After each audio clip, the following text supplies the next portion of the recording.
Brendan eating? An afternoon here, still kind of chopping around. Around break even or a little bit negative, depending on when you look at the overall market. It has been quiet as far as individual, or as far as the overall market is concerned. As far as individual stocks concerned, definitely not the case. Here's how the futures are looking right now. 0.13 for the S&P, 0.3, better part of 0.3 for Dow, NASDAQ. I'm just hearing about a move in Boeing downside here, guys, so just watch out for BA to the downside. 0.14 for the NASDAQ, as I mentioned, downside.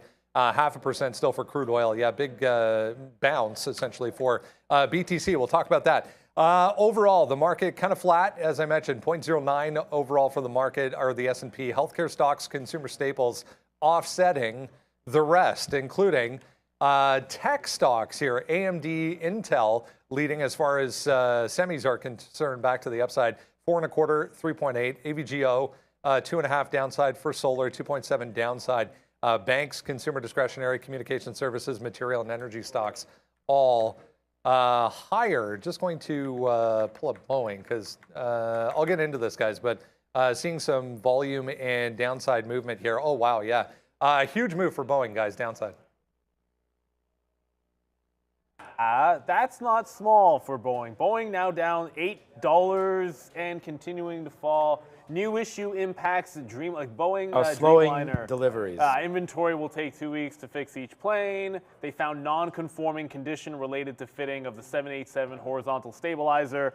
So all of that reads as not good, and Boeing is stung.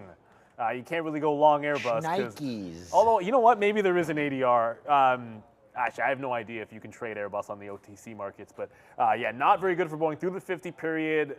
I'm just zooming out as always when this happens. 200's a round number, but the support's generally been at 195. So if there was a falling knife to be caught, I suppose those would be the two levels to look at. But it just hit the wire. I don't want to FOMO into something catching that falling knife. It's a little bit different when you get those like rumors of like Apple inventory and you like a stock like Apple buying the dip than something like Boeing when they're talking about issues with the plane. So yeah, it's now at 202 and continuing to fall down here. This is probably going to drag the ES down relative to the NASDAQ at least a little bit here if there's any overall sort of contagion and running of stops. Hey, that's not a good look for Boeing. Brendo? SPR, the supplier, guys, downside as well on this. I want to highlight this sentence because it says the problem, which does not pose a flight safety concern. So that's good.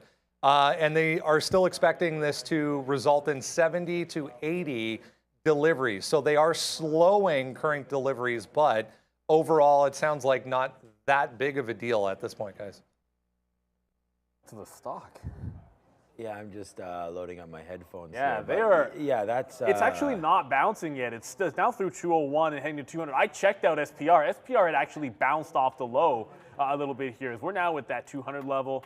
Oh my goodness! Like, see, the funny thing is, based on what Brendan just said, I actually don't mind the notion of looking for rubber band long. If they're saying it's not a safety issue and it is a slowing, then there should be typically a bottom, and you're looking for risk to reward.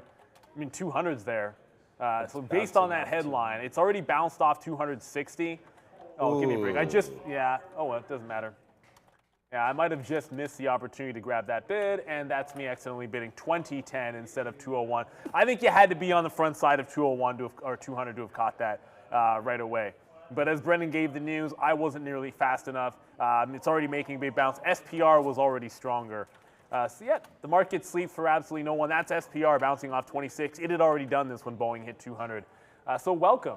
And I just realized I did not roll over, so I can't talk to the chat. Let me go do that now. Yeah, I don't have the chat up myself yet, but it did roll over for me. So welcome everybody to the midday show. Well, it's kind of midday in the market, but thanks to Sharif and Max for doing that for us. The midday show. We are still in a $5 winner right now on. There it is, on NVIDIA. We did get something out when it broke through 285, but this is still that big trade that we have on, so we're pretty happy to hold this one for a little bit. We should have, I almost busted long on Apple right there. Didn't come in, but we should have got out. We still have that 80 cents in the money on Apple, but we should have got it out at 179. 179.10 or so there. We're going to put an offer there on Apple. I have some more trade ideas to go through. So as Brendan keeps going, we do have the rundown today, Brendo, or no? Yeah, we do. Okay, so Apple's going to be on there as well as a few other names. But NIO, I just shouted out Brian Shannon there. There's a VWAP break of NIO, and this one's been a monster. There's 748. We took that twice. That's how much we liked it, right up there to the upside, 780. So nice 50-cent win there for NIO, and still have a piece on board for that as well. So yeah, good show, good day so far. And wow, what a wick bottom that was on Boeing. Like, look at this on the 5-minute chart, how beautiful that looks. It just came right down there to 201. All you had to do was stand there, take $1 worth of risk to make 3. So I know it's only 3 to 1, and we're looking for more than that, but that's a great risk to reward. And if I had it, I'd be getting out. So good trade on that if anybody has it. But new defect on 787 Dreamliners. This is the thing about Boeing in this. I'm invested in this name a little lower than where we are now, so it's okay. And I'm not getting out anyways. But when you're building planes and stuff like that, there's so much, and probably people on the chat have worked with Boeing or for Boeing before.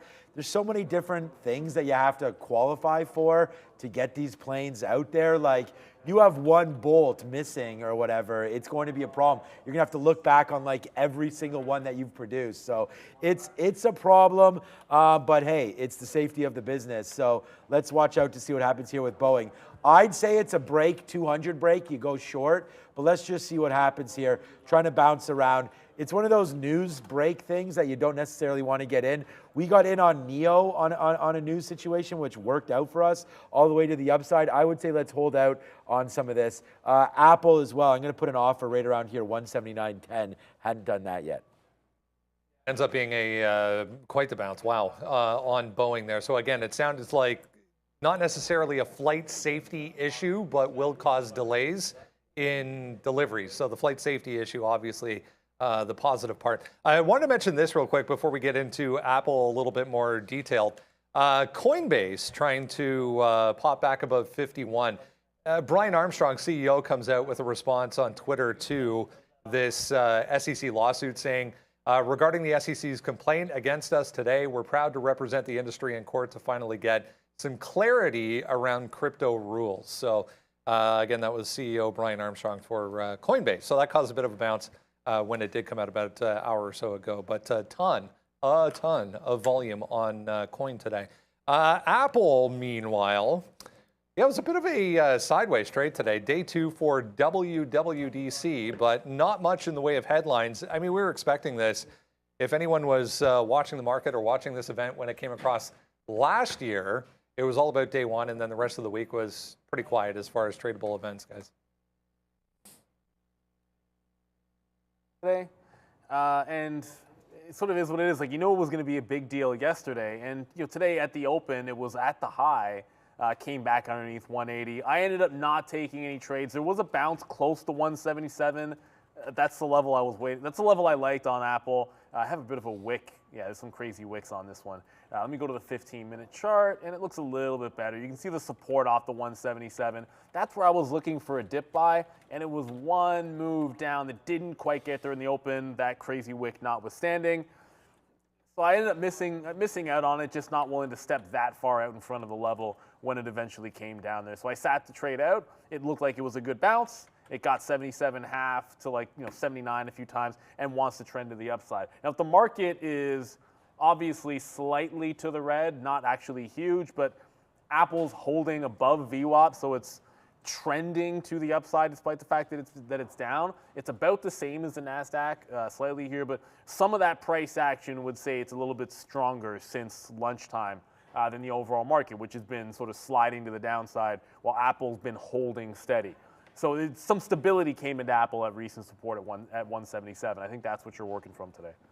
So we just got, we just went 178 long, out 179. So we just take $1 on that one as well. So that's another one there that we took it out. So it's a good trade here for us on Apple up to that 179.10, 179. I mean, I'm almost thinking about breaking this thing long. Like, there's my out right there. And it's from here. So it's from time. averaged at VWAP. This is another one of those VWAP trades. Nice move to the upside, but you had to hold it all the way down. It was a small piece. We were looking to get more there, but we didn't. I think it's right, man. We wrote down 180 there on the sticky note today, but we didn't get that opportunity other than right away, and we'd stayed away from it. Happened in the pre-market, broke down. Then we just started buying. We had some slip-ups here, but then good takes on Apple using that 177.50 as a bottom. So I'm pretty confident with some of this trading here on Apple today. Let's just see where we go. I'm definitely, I'm close to just punching this long right here, 179.28, and then just give it back to give it 30 or 40 cents. So I'm pretty close to doing this right now on Apple. I don't know. The NASDAQ is still below on the 50 period right now, and we know that Apple is single-handedly, like Apple and Microsoft, they're 15% of the S&P I'm talking about. So yeah, the market's gonna have to go here, and it might be led by Apple, but let's just make sure we get a clean break on some of these other names as well. So Apple, like the trade, WDC, day 2. I like the headset. I think the price is obviously a little bit too much, but they'll get that all figured out in second generations and so on and so forth. So I'm excited for it. I think it's just another revenue generating model here for Apple. And if you're not long this name, you've definitely missed the boat over the last couple months in all these major cap tech names. Might be a little too late to start punching the long now as we're at all-time highs. We made an all-time high right here. That 185, that's an all-time high right there. So, we're making these plays today. So it might be a little late to the party, but yeah, you're never late to the party if you come well dressed. And right now, there's no better stock than Apple, it seems like, unless you're in one of those AI names. So stay long Apple. Apple's still king of AI as well. Maybe not king, but definitely Prince down there. And they were talking about that today. Oh, here we go. This is 27 minutes ago. Tim Cook.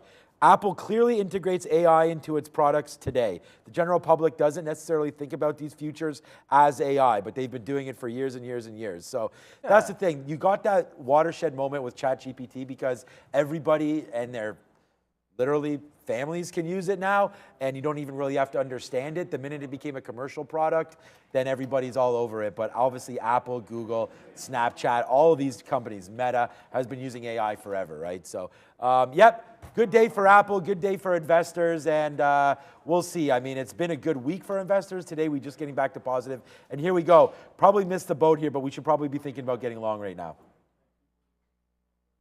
Interesting to hear they actually felt the need to justify the price, or not justify, but give their reasoning behind it, essentially saying, if you went to the electronics store, bought a brand new, pick your size, 8K TV, a brand new surround system to go with it, and then all the bells and whistles, wires, whatever, you would be way over $3,500. So, I mean, it's still a lot. Obviously, the first of its kind. Here's AMD. This was one of 3 positive mentions this morning. Piper Sandler with the upgrade price target increase. Nice day right across the board. 4.2%. Trying to get going here again, guys, for AMD. We were just sort of talking about like how much people paid for like the original smart TVs and when they first came out. I remember what my pops paid for like a big 50, 60 or whatever, I forget which size it was when he moved to Florida, and was like what, really? Do you need that? So I think that's where the price comes in. There will be buyers there, but like all electronics, that is the most like innovation is so disinflationary because electronics always comes down. And it's like that. It's not going to be 3,500 forever. It has to start somewhere. Sorry, I was just on Tesla for a second because it's setting to break up the high of the day. I didn't trade AMD. I'm in Intel, so I'll show you the chip name that I have. I took my 3 shots at it at 3 levels. I'll zoom out and show you the 15-minute. First, working off the consolidation low of the day. This was a high of the day break. Stopped out there. Got the short off the next supply level. Took the stop out there, and then took my 3rd shot up here. I said in the midday show, even if this one works, it would have to get all the way back down into that low 30 range for me to get green on Intel today. So, I mean, Intel's my red stock. Actually, it's not true. It's my 2nd red stock because despite as good as Coinbase was this morning, I did have a keystroke upsize error into a long that I did not want and immediately took the hit. So that is a red stock for me because of that fill.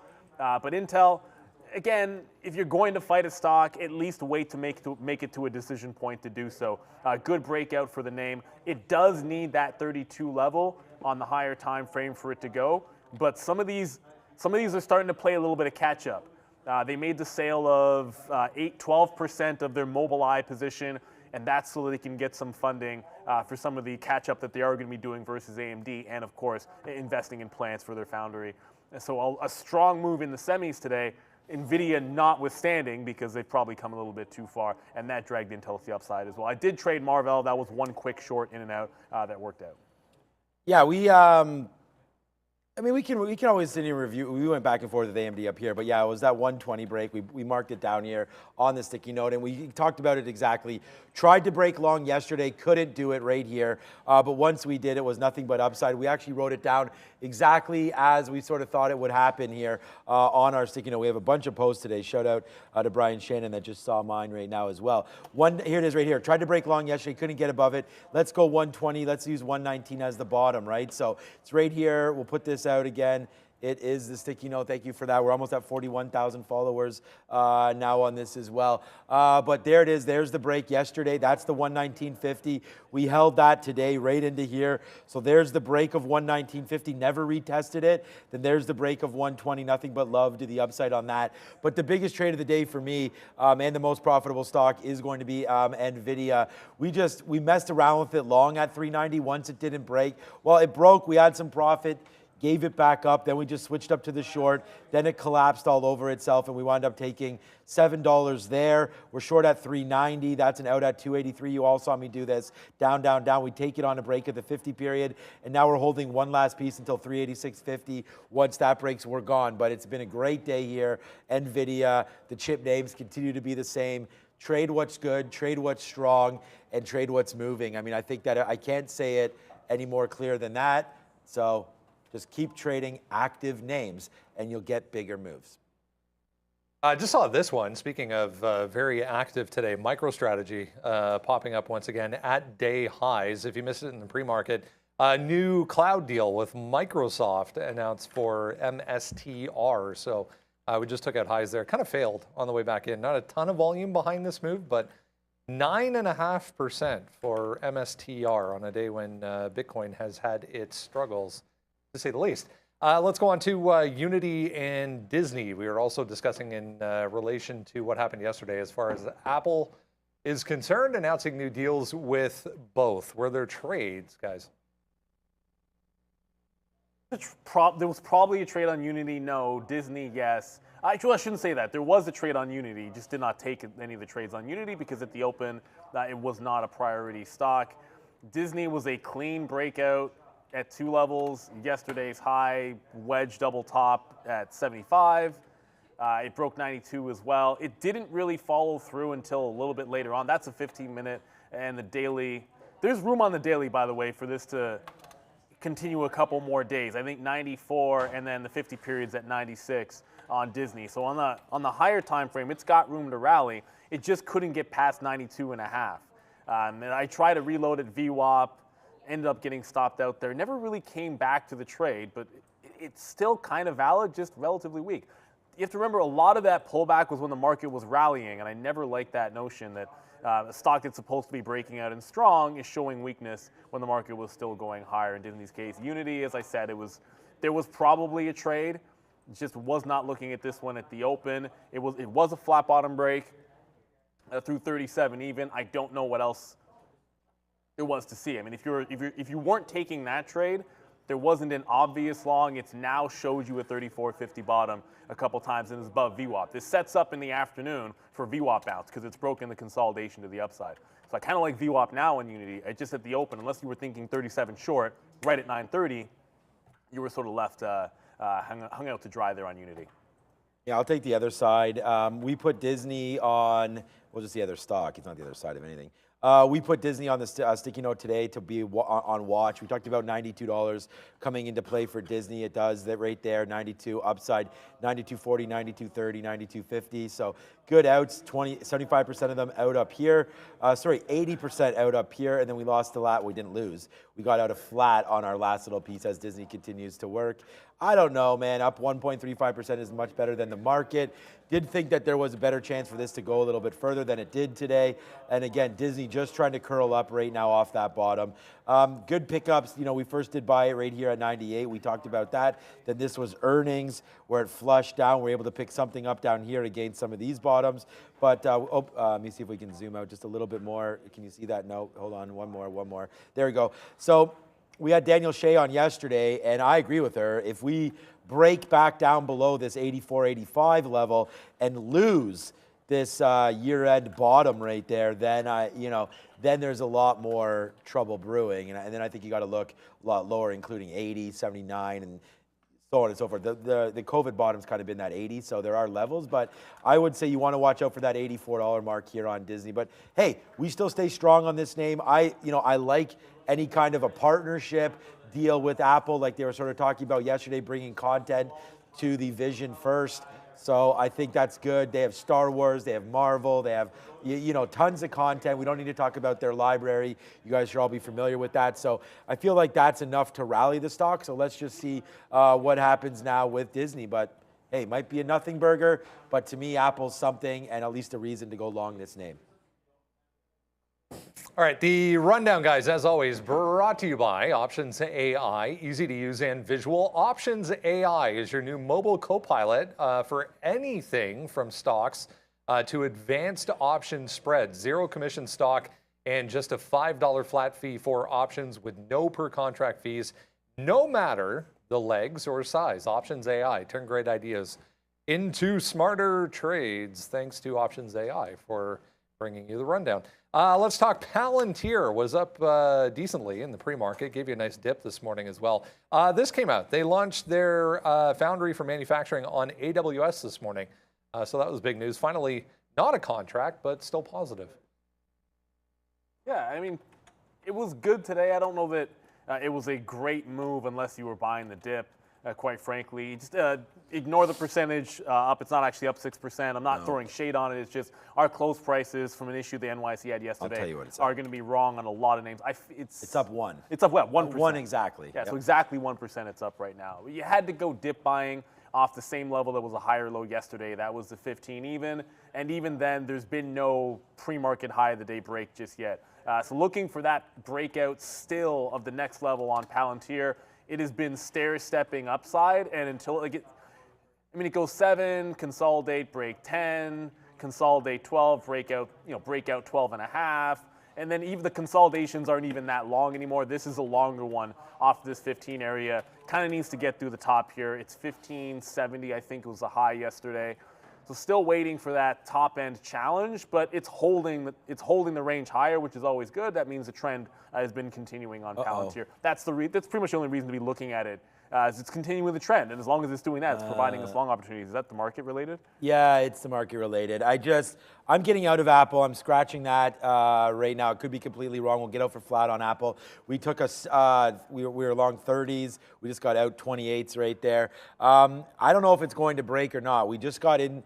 I don't know what just happened there. We got into AMD breaking through one. I know what happened. We got into AMD breaking through 120. The reason why I said is not, again, it's starter position. I'm not getting in.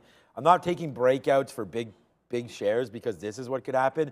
But we're now below VWAP and we're just below the 50 period and trying to break lower. That's why I was like, I don't know if I want to be in this Apple trade anymore. So that's more what it was about, because just feeling the market's going down.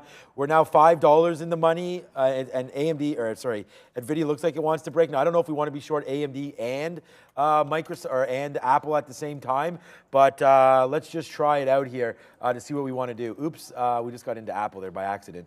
But right now we are short AMD and Apple, of course, going back up to the upside now as we get out of that one. But I'm going to take some more here in AMD. That was probably just a false break down right there, so VWAP's right there. Let's be careful not to get too into this. Like now the market's, see, this is what I mean about time of day. Like I'm sitting here thinking that the market's actually going to break down here, but it's, why would it do that? So we just sacrificed Apple right there, which is now a winner for 10 cents, to better monitor this trade, which just ripped right there. So like, This is what I mean, just back and forth. Let's take advantage and get a little bit more short up here. That was a crazy bounce. Yeah, I don't know. That was a crazy bounce up right there. I'm going to take advantage of that and see if we can get a little bit more short right now on that move. So there it is. We just punched more short to the downside. We probably create a little bit of a cascade, but there it is. Now going back up. I feel like there's some kind of news here. That's too much of a movement. Right there on AMD, but we're short right now. We're short at 20. It's not a great trade. We're going to have to wait for this to go 123.13 or something. I don't know, man. This market. Just on that note. Yeah, the market seems jittery. I don't know what that was. Intel didn't move there. Marvell didn't move there. Okay. NVIDIA didn't move there. Like now Apple's going to go all up. three of those other chip names were kind of right in line with what they were doing before. So that's a weird move over there. Over there on AMD. I'm just pointing that out because if you're following, maybe if you're looking at SockSell, I don't know what happened to my SockSell chart. The stocks literally did not move.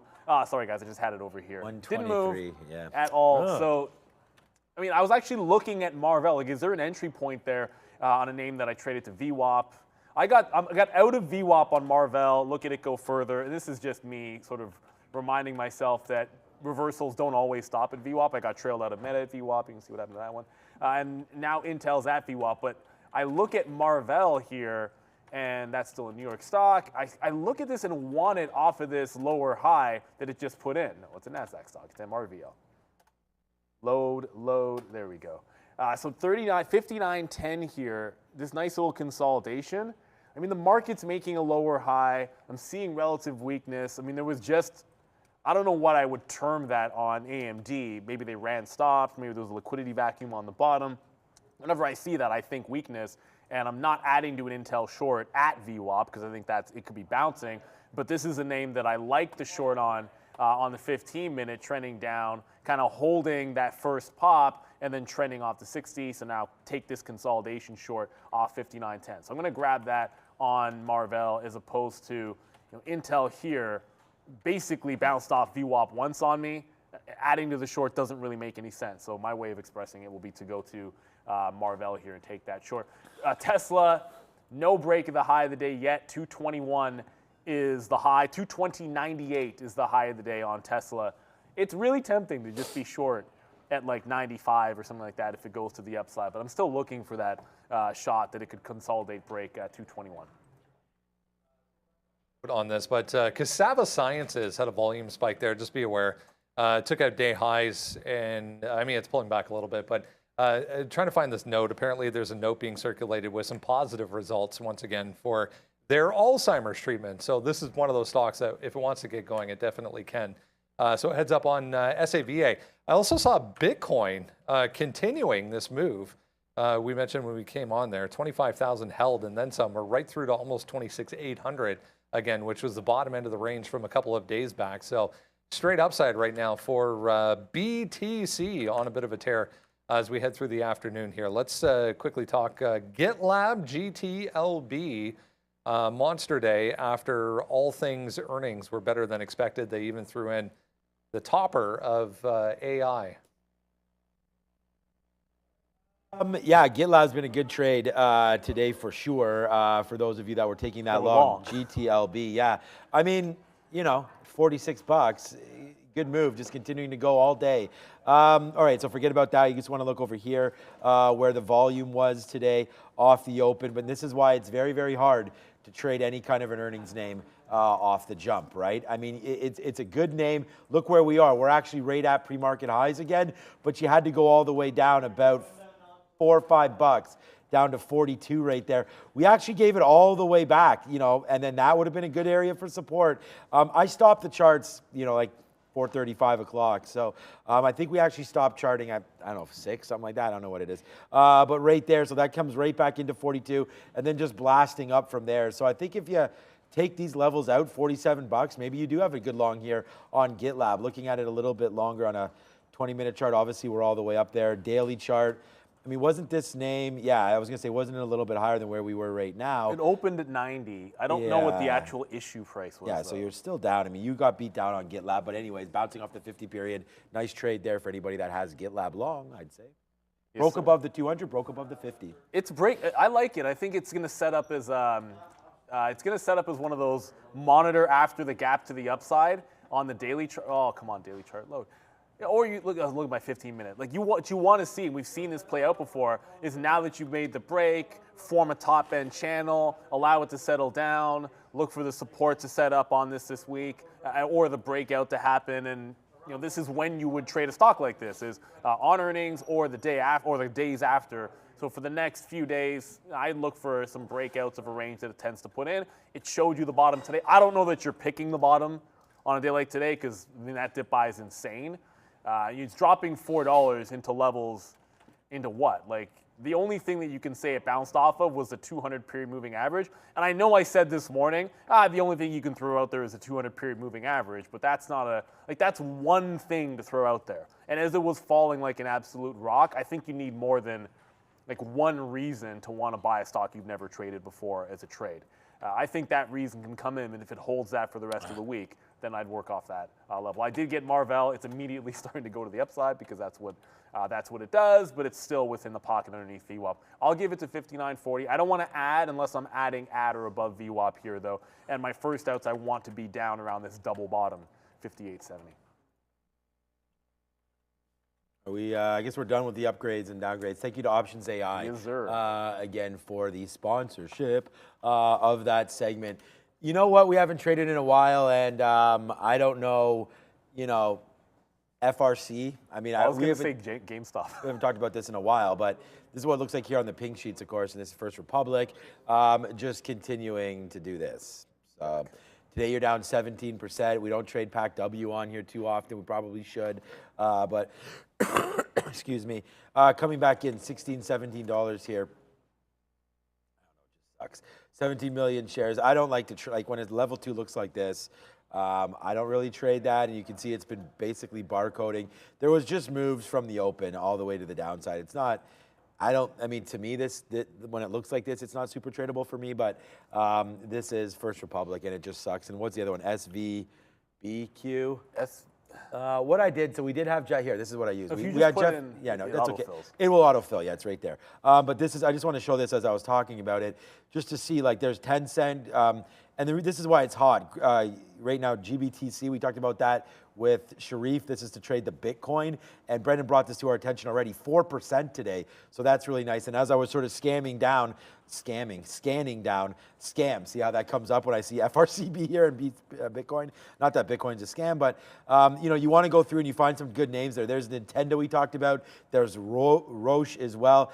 Unfortunately, there's Bed Bath & Beyond there at 24 cents. Luckin Coffee.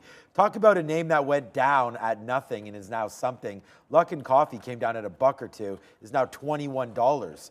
So there is potential to go back up, but I like this page, OTC Markets, Market Activity, and you can see the most aggressive names. So shout out to all our friends, obviously, there at OTC, because I still have it. This is the best coffee mug ever. The Yeti, these Yetis. So shout out to Yeti. Those things are on ridiculous. OTCX. Have you seen I bet you this is still warm. But have you seen the stuff where, like, the Yeti cooler?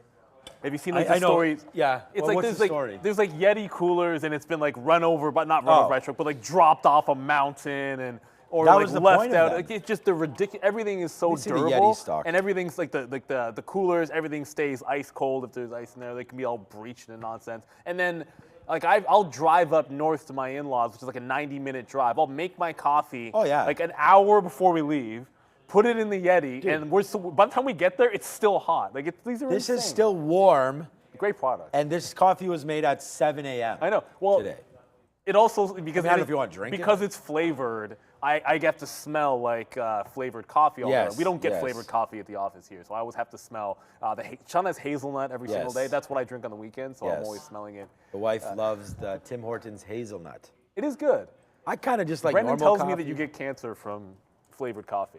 No, I think it was vanilla because there's vanilla. Oh, was it specifically vanilla? You don't get cancer I from thought- that. I mean, are you going to stop eating beef, bro? No, do you think I stopped drinking Right. hazelnut coffee? Exactly. Hell to the no. Hell to the no. Hell to the Are no. you going to stop going outside?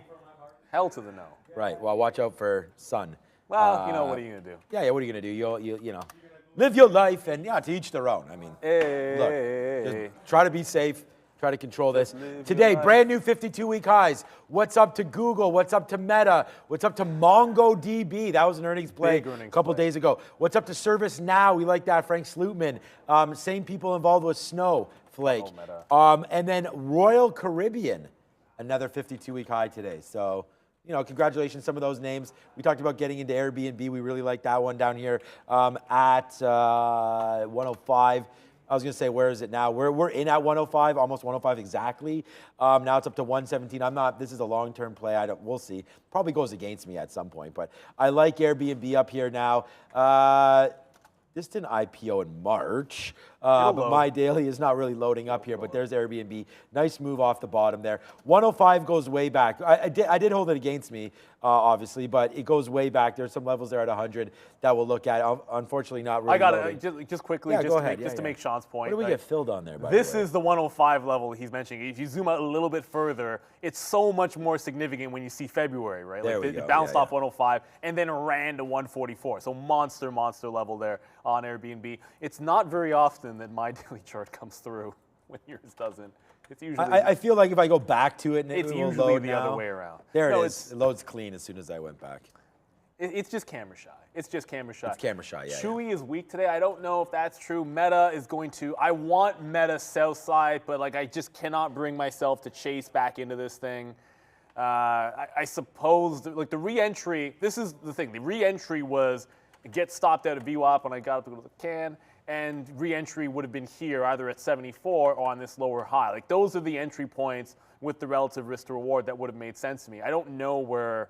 Like, what am I getting out if you short 272 down here? It's holding from, you know, being up decently on the day to almost turning red. It's at that precipice where if it's going to make a bounce, you think it could, and the NASDAQ is trying to break out of resistance here. So if that were to break up, I don't want to be caught short at the bottom on Meta, not when it's trying to hold green here. So no trade for me there. Tesla doesn't seem to want 221. It is just, I mean, it's just going sideways at 220. So unfortunately, I don't really see an obvious trade on Tesla at these levels. I mean, either we break up, you short 221, maybe reversal long. That's the price to play off of, or bounce off VWAP. You know, at 220, I don't really like that setup. I just got into Marvel, as we said, and Palantir needs to make a bit of a move here. Yeah. By the way, if you're watching PRTK, I'm in it. It is a buyout being bought for $2.15 cash with a contingent value right worth 80 cents. So it's trading at a premium to the price because of a contingent value right. It's got maybe like a 3-cent range. And I'm basically just getting in and out off of like 1920s, 21s. Right now I'm holding 20s against me. But it's valued at $2.15 plus that value right worth 80 cents. So it's not going to move enough. I can show it to you if you're really all that interested, but there's a reason why I'm not going to sit here and dwell on a stock that's doing this. If you don't have direct market access, you're not really doing much of anything with a stock like that. So it's just something I'm trading on the side there, which I often do, and we'll let you guys know about it because it's showing up on the position board. All right. AMD. So yeah, so we've already got ourselves in trouble on AMD because of this break right there. This is a much better trade. So obviously, I would be short now anyways on this name. It's just the price is it's not messed up. I have the price I have. And it's just, this is going to come out if we take this out. So this will be an L right now. I'd be short anyways. Like I said, I like this trade. You're against the 200 period. You're against some support or some resistance up here at 123.13. But again, it's the wrong name to be short. You don't want to be short AI names. I completely understand that. And, you know, anyways, you don't want to be short right there. Like, I don't know, this was cruising here. And then this dropped. For some reason, AMD must have had a marketable order on it or something like that because it dropped $1 in 2 minutes straight down. Like this is a dollar. Like this is a dollar. This is a dollar. This is a minute chart. So like we were all the way up here. I had this in here just in case we drifted down and broke it, and I could see what happens at VWAP, so on and so forth. We could develop some more levels, but this came in and broke that. Then it just ripped back up, and I was at that point. Again, this is not a trade that I'm against. It's just my price is not great, as you can see. So an L is an L is an L, and this one may exactly be an L. So let's wait to see what happens here. Our average price is 60. I do want to get something out. Like if we can get something out like at 73, 74, let's do that for like 10%. So we'll put a bid right there. Hopefully that can come in and fill us up a little bit there, just because that's where that is. Then we'll have a much better price. But for now, you can see where my price is. So don't at me here if this goes back down. 122.60 is where I'm short. So right now it's a 20-cent hit. Well, 25-cent hit if you want to take the bid. But AMD right here, if the market doesn't break lower, then we're done. This is going to rip up. It's an AI name. We are well aware of the risk here with AMD. And then on the flip side of that, we do have NVIDIA, which is still $4 in the money. Less shares than obviously we have on AMD, or else we'll be taking some out. We're going to use this level, 186.50. So you can see that's also right now where the 200 period is. Obviously, as we drift down here and as time comes into a factor, this is going to still trend down like this. But I still want to use that. I mean, I could switch it to 286, but I'm right here at 286.50. If that breaks, we're going to get out. We're in the money $3 at that point. So let's see if we break lower. I still don't mind even going short on this break, 284 flat. But obviously, I have bigger fish to fry right now with AMD, because if the whole market collapses now, AMD should put us into the win. Don't know if I want to punch short also on NVIDIA. So let's just calm down. And we'll go there. Chill, Winston. Apple just bought an AI Mira. startup called Mira. Mira. M-I-R-A. So here, I don't know. Can I, let me just retweet this, and then I can show it on here, because I'm retweeting something. So let me just show this to you here. This is what it looks like. How awesome is this, Prad? Where's Prad at? Look at this mirror that you can maybe put on these. I don't know what this is going to do, but this is pretty sick right here. I don't know. Like they bought this company now. So we'll wait to see what this is all about. But Apple buys Mira. I don't know. This could be cool. Like that's the next iteration, right?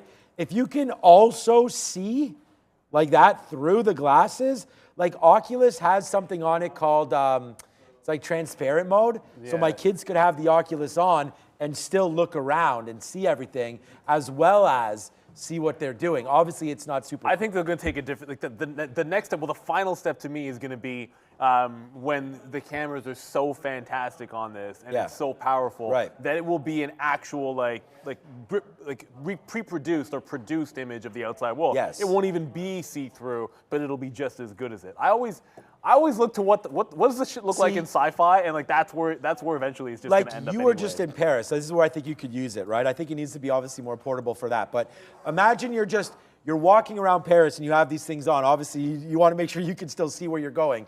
But like if you're looking at a museum and you're like, what is this?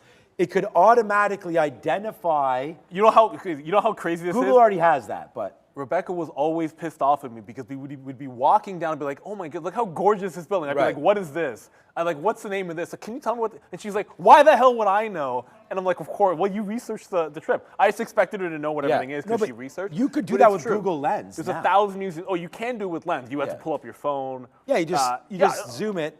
Yeah, you could. It's just that I'm sitting there like in the moment, like right there staring at it. Like, just tell me as I'm looking at it. And I don't have a BlackBerry. She has a. Oh, she. Apple, or what does she have? It's an Android phone. I can still use that. No, but what does she have? Oh, she's on the Pixel. Okay. Just thinking for I don't know. That said, it is like better camera.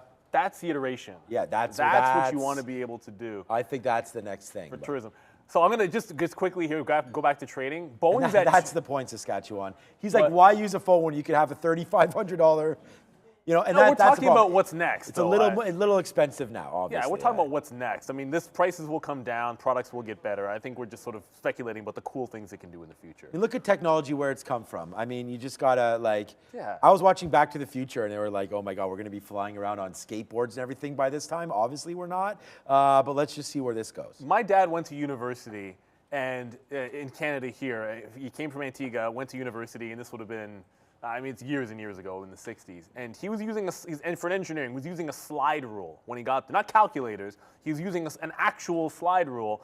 And then by the time he was working in telecommunications, he was using a calculator. Right. And he marvels. He's like, now I have my phone is basically a computer. And he says, well, young people have never seen these before, so. We always have one, by the way. By the sticky notes. Ever since we opened our floor, there's always been one of these I have it literally sitting right here. I haven't used it in. Never. never. Does it even work? I don't know. So what we used to do is I used to use it to calculate certain moves and stuff like that, and now it's you know what I would use it for? I'd be like, what is 2% of $58? Odd lots. If I I had exactly, a calculation. If I had like a crazy, like if I was doing like market making on a stock, I might have like multiple fills and like, oh crap, like if I don't want to get shares, I don't want to get overfilled. 100 I'd be shares sitting there. I'm going to short Boeing is what I was going to get at here because it's right back, and I look at support turning into resistance. So it's starting to barcode right off of 208. Not really at 208, but if you look at the previous low here, that was 207.5 into 208, and it's getting pretty darn close to it. So it actually just pressed into 207.50. So this is where I would like to be starting a short. Obviously, the news wasn't good. You saw the bounce that it made. I think you wanted it to get to a level that made some sense, where I can be out if it takes out 208 with any gusto, and then the risk to reward is going to favor it. At VWAP, you're going to be sitting $1 down here, so it's about 1-to-1, but I'd be looking for it to roll over a little bit more than that. I also think there's a chance that the market can roll over from here. If you sort of look at what's going on, like you are making lower highs in the NASDAQ, you probably care more about the ES if we're talking about Boeing here. So there is the ES, made the high, kind of bouncing off lows, trying to pull in a lower high. And so I just grabbed Boeing with a start here at 207.15. That just happens to be where it consolidated after touching 207.50. So yeah, just got that done. It's a new position. Marvell has done absolutely nothing since I got into it. So, kind of the notion with this was, AMD quadunked. This is underneath VWAP. It was a good short earlier and has been holding trend down. So why not take the risk to reward offering inside of the range and look to see if the semis want to go lower? This is now just only going sideways. It's been in the money like a couple of cents, out of the money a couple cents, nothing crazy. I'd expect Boeing is going to move a little bit more than Marvell. Oh, and you can trade on Airbus. On the OTC markets. It just doesn't do a heck of a lot of volume. That's, of course, a European name. It is 2:45. Wow, time is already flying. We have our favorite guest, and that's not our favorite guest. That's a very, very good Windows background. That's like the standard Windows background when you lock your PC. But let's go to the desk. We've got Brennan with Frank Caberna. All right, yeah, tons to discuss here. Let's bring in Frank Caberna, Chief strategist over at IG in the U.S. We'll talk a little bit about what's happening in currency world this week ahead of what is to come coming up next week with the CPI print coming on Tuesday, and then we'll get the Fed decision on Wednesday next week. Still, I mean, it's kind of a toss-up as far as what's going to happen according to the Fed funds tool. We'll get into that. About a 50-50 toss-up still at this point going into July, whether or not we're going to get another quarter-point hike. However, there's other things that are happening all over the globe this week and including yesterday with currencies, including a surprise, Frank, good to see you, a surprise hike here from the Bank of Australia.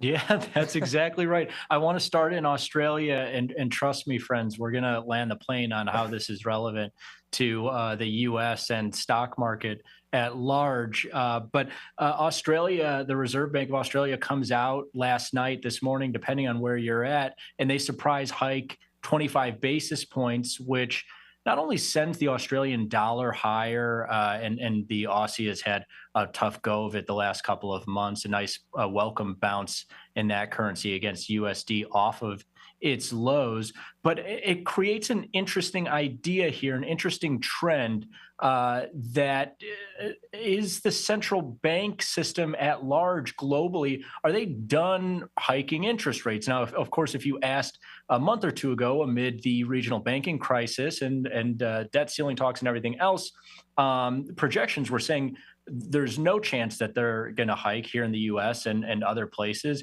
Very risk-off action.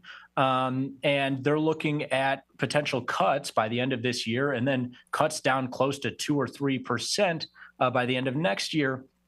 But you see a surprise hike out of Australia. You see the odds of the U.S. hiking in just a week from now at 25%.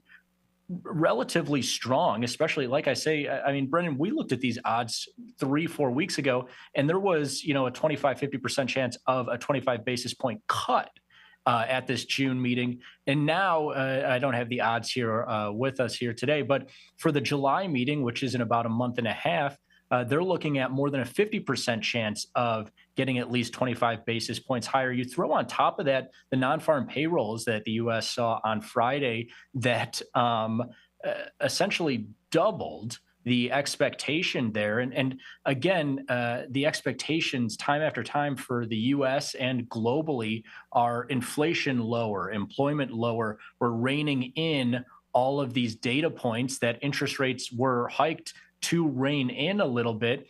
And when those interest rates were hiked to help rein in those numbers, it saw stock downside. But now, I mean, Brennan, correct me if you think I'm wrong, but I think it's flipped, whereby a better than expected non-farm payrolls number, a better than expected, that meaning higher inflation number potentially next week, and an interest rate hike out of the Fed.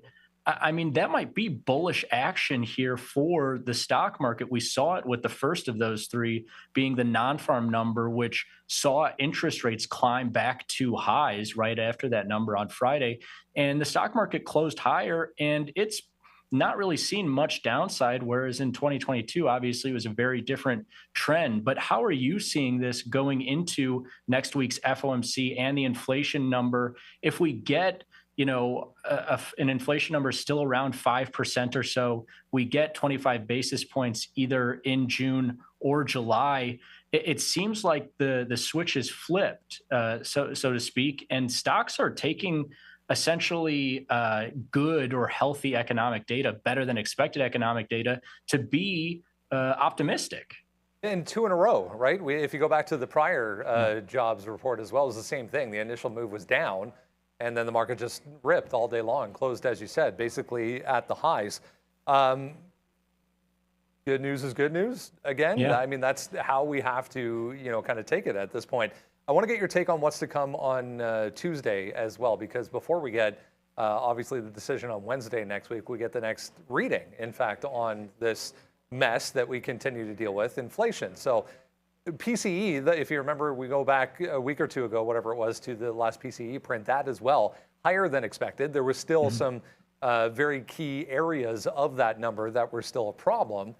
And Fed Chair Powell keeps going back to that number saying, see, it's still there. So what do we get on Tuesday? Yeah, I think we're likely to get an inflation print in line, because while we did see a higher than expected PCE number, inflation isn't necessarily like blowing out these expectations, not to the same tune of non-farm being almost double what the expectation was. It's essentially like, oh, we think it's going to be 5%. It comes in around 5.2%. But what's been interesting, and I'll be really, really interested to see, I'm almost hoping for, and this is how funny trading is oftentimes, is you find yourself hoping for things that personally might affect your life worse, but you're speaking your book, right? Yeah, well, I want this to happen because of my portfolio. But I almost hope for a higher than expected inflation number, because I'm really interested to see whether or not the stock market takes that as bullishness, because this is how we tend to view things in the way of market psychology, which is what's the most fearful thing. And a year ago, it was inflation. And it's like, if we get a higher inflation number, then the stock market is going to think that's bad. Interest rates are going to have to fly. And here you have, at the start of 2021, we had interest rates near zero there in a normal yield curve. And now we've got this messed up yield curve that's been hiked because of that inflation fear and an inverted yield curve at that. And that's something to be fearful for sure. And I think that's what was the fearful piece for the equity market all of last year and going into this year. But now that psychology has, Brendan, almost taken the Chinese news and the Eurozone news being just slower economy in general. That's become the more fearful point. And it's gotten to the point where I think a higher inflation number demanding higher interest rates from the U.S. might actually be translated to bullishness for that stock market, because what last year was, inflation being the thing that we're most afraid of in the stock trading world, has become economic slowdown, deflation almost. I mean, China's inflation expectations for, I believe, this week or next week, they're reporting is 0.1%. And I think the worry is if they come in negative and some of these other economies blow through, like Germany saw lower than expected inflation last week. And if they blow through what's normal inflation to deflation and the economy globally slows down, that's what we're really afraid of right now. So it's almost gotten to the point where a higher inflation number next week, I think, could be perceived as a good thing. And then the Fed being forced to hike interest rates again could be perceived as a good thing. And we looked at this case study, Brendan, a few weeks ago, going back to the 70s and 80s when inflation was ripping higher in the late 70s and stayed high for a couple of years. And the first year that inflation sparked and interest rates shot up and stocks moved lower by the tune of, I think it was like 15 to 20%. That is what we've essentially seen. But of course, I don't hope that inflation sticks around for people, having to put gas in their cars and these different things.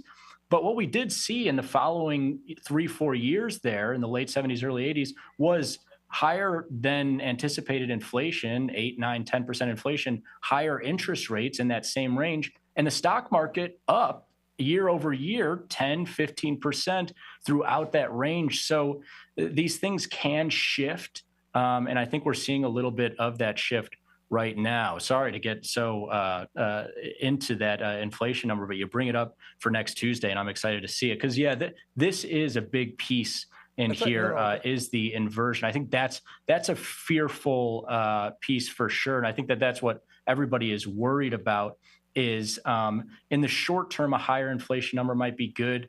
In the short term, an interest rate hike out of the Fed might be seen as bullish for the stock market, optimism for the stock market. But you look at where we're at in this yield curve, the great inversion we have between 10 and 2-year yields, the greatest inversion that we've seen in 30 years. And you correlate that to the last times we were inverted, 91, 2000, 2007. And they all coincided with stock market pressure to the downside. So it's always tough to balance all these things in the short term. I do think that these good numbers, to your point, good news is good news for the stock market. But I think everybody wondering how at some point this yield curve could normalize, because if inflation's high, the Fed hikes rates again, this inversion could get even worse. And at some point, historically, we always see that inversion come out. I wonder if it'll come because of stock market pressure to the downside and interest rates falling, or maybe we do normalize here and long-term interest rates just rise. That's a fantastic chart, and I think gives a very good visual as to what has happened over the past couple of years here. I mean, you and I talked about when we broke the lows essentially on that chart and went to territory, as you said, that hasn't been touched for 30 plus years. It's unbelievable, but a lot to be figured out still, and how we right the ship here, as you said, and head back in the right direction, whether it's a combination of slowing and higher interest rates, or maybe just higher interest rates in general, because we sit here at a point where, as you said, inflation is starting to come down and starting to move in the right direction, but we're still seeing this incredible yield curve. Yeah, absolutely. It'll come out one way or the other here. That inversion has never lasted, but it'll either be stock pressure to the downside, or inflation and higher interest rates will be here for longer. And finally, the 2-year, 5-year, 10-year part of the curve will buy in and rise. Unfortunately, though, Brendan, historically, the last 3 times we've seen that inversion, it's been the former in that stock pressure to the downside. So we'll see this time. Remains to be seen. Yeah, great stuff. Frank Caberna, Senior Content Strategist over at IG in Chicago. Pleasure as always. Thanks for this. Thanks, Brendan. Thank you so much there, Frank. And I love the fact that he sort of clarified, because when you're trading, you talk about this, and traders have been saying this from time. There are often situations where you find yourself excited for or looking for something to happen that you know isn't necessarily a good thing, or that for the people around you wasn't great. And that's a reality. You have to be able to walk and chew gum at the same time, put on two different hats. I'm not going to sit here and tell anybody that the financial crisis was a good thing. But there's a truth about it for day traders. Like most people that were day trading around that time would tell you that was good at that time for their day trading, because the moves were unreal. The opportunities as a trader because of volatility were out there. So you understand totally where Frank is coming from there. The market made two things. One, that 208 level did get wicked. I was saying in the chat, I'm still in Boeing. I'm waiting for it to test 208 to be able to get a fill. It wicked above 208. I was able to add on the way back to the downside. Bid shows up at 207. I take some out there. Then I'm looking for VWAP. So it's a strong move back, and the market did break that consolidation higher. The only long, I'm still sitting in pounds here, but the only long we have that's new was, as I was mentioning, Google was going sideways, strong stock today, obviously Alphabet, and you can see it kind of consolidating. Because when the market broke out, I just grabbed that breakout. It only went to 198 even, so the first move was about 17, 18 cents, 20 cents, or whatever that is. And then the high of the day is another 20 pennies higher. But the range was about 20 cents for 25 minutes on Alphabet. It was going sideways. If the market takes out the top, I do like this one for a shot to challenge the highs. Marvell literally didn't move, so we always talk about trade the right names. The thesis behind it, at the time, AMD made a move to the downside. I thought the stock was weak under VWAP. I can sit in this consolidation, and if there's a more broad move coming, then this chip name could maybe come to the downside and follow it. Since then, regardless of what the market has done, this has not moved at all. So I'm going to just stop it out above this little wick high. It's not worth risking 30 cents if it is just going to go sideways for the next hour. So I'm going to tighten up the stop because I see less potential upside, and in this case downside, because I'm short in this trade. There's no need to be sitting in it. I was able to find some things that are moving here in Boeing. It's the same thing with Palantir. I'm not really adding to Palantir. I'm just trailing it out at this point. And very similar. I'm still in an Intel trade. But this, again, going sideways. I'm holding on for it to break VWAP. But if it cannot do that, I'm just trailing out point to here. I'm just trailing out above that lower high on Intel. So a couple of trades I've been sitting in for a while. Really, the active trade was getting into Boeing and now taking the Google breakout long. Yeah, I like the Google breakout long. We tried to just go short right now on Microsoft, but it didn't. It took out 334. I really like this trade. It was right into there. The problem is the market just turned, it's not a problem, the market just turned positive. So like we just mentioned there are some good notes about that. And yeah, market turning positive leads me to what I think is going to be, this is the problem. Whenever I'm trading breakouts, it doesn't seem to want to go. But what about Tesla? This is one right here, 221 break. I actually like that one. So right now we're at a level here where we kind of got this 14,600 fail break right there. It went up to 14,625. I kind of want to be short right now, but we just got stopped out of Microsoft. Could try that one more time. Microsoft is still red on the day, pretty good. So it could get back going, and there it goes right now. AMD, the last two shorts we have both stopped out. This AMD one, that's what caught me. It wasn't that much shares, and then we came up here, which makes the hit look worse. It was still bad, but makes it look worse than it was because we had that. But realistically, things just started taking out the top. I guess I didn't think that the NASDAQ would turn positive there today, and it did. And I looking for a 14.6 test. Let's see if we fail that. Remember we were in Apple and we got out of it? Well, that's there we go. It's going up to the upside right now, continuing to go. We were long off 179. Should have stayed in it, didn't. Boom. Upside for Apple. Not great. We were long at 179.30, so still 30 cents in the money if you still have this one. Still think there's more room to go on Apple. It's just turning positive as well. I kind of want the short, though. I don't know. The market is right here. If you're going to go to a 30-minute chart, there's the high, 52-week high, basically 14,700 right there. But as you can see, even if we sort of get a little bit of a better look here on this, That's 14,627. So we talked about that high. There's the high, the 52-week high that was just made, 14,700. So yeah, you're coming into this level right now, O's. So, you know, there is some consolidation right now in the NASDAQ. Let's see if it takes it or not. Probably looking to go short.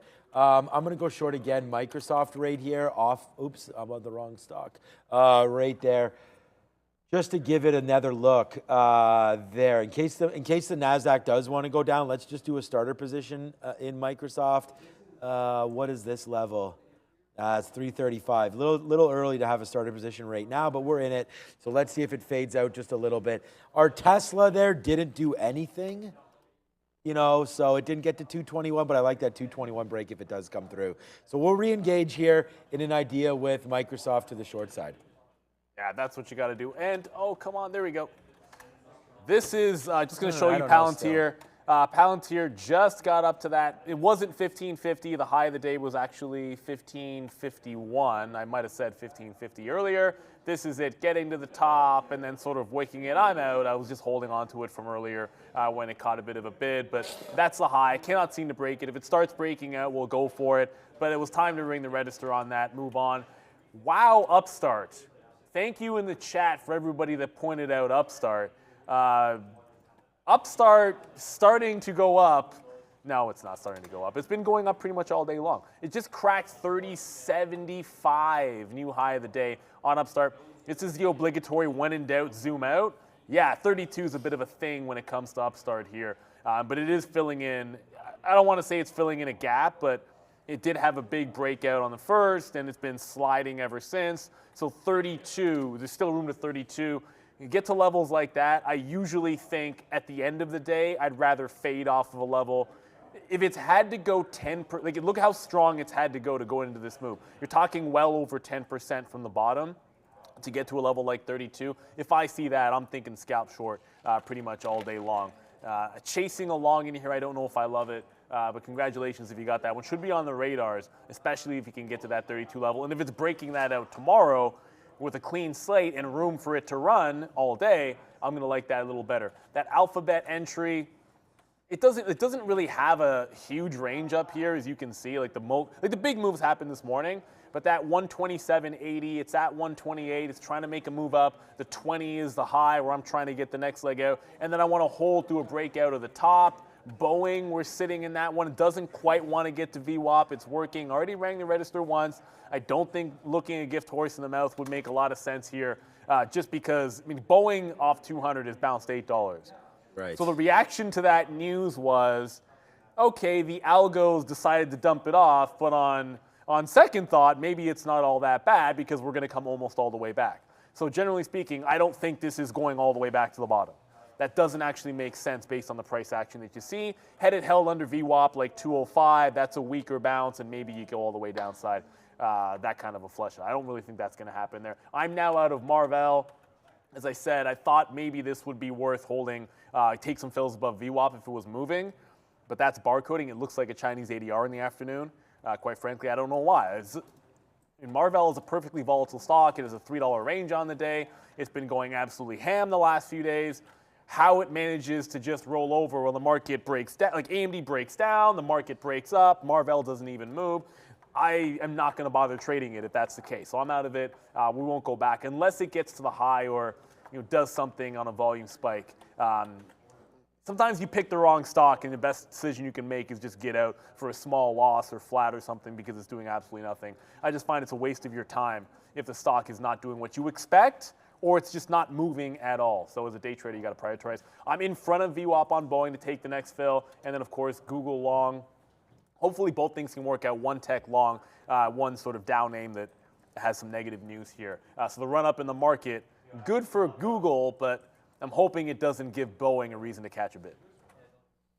All right, and in kind of irrelevant news maybe, former New Jersey Governor Chris Christie going to run in 2024. So Republican, obviously. Getting a little crowd. Right there. So we're going to see if Chris Christie throws his hat into the ring with, I guess, DeSantis. Has Trump officially filed? He probably has.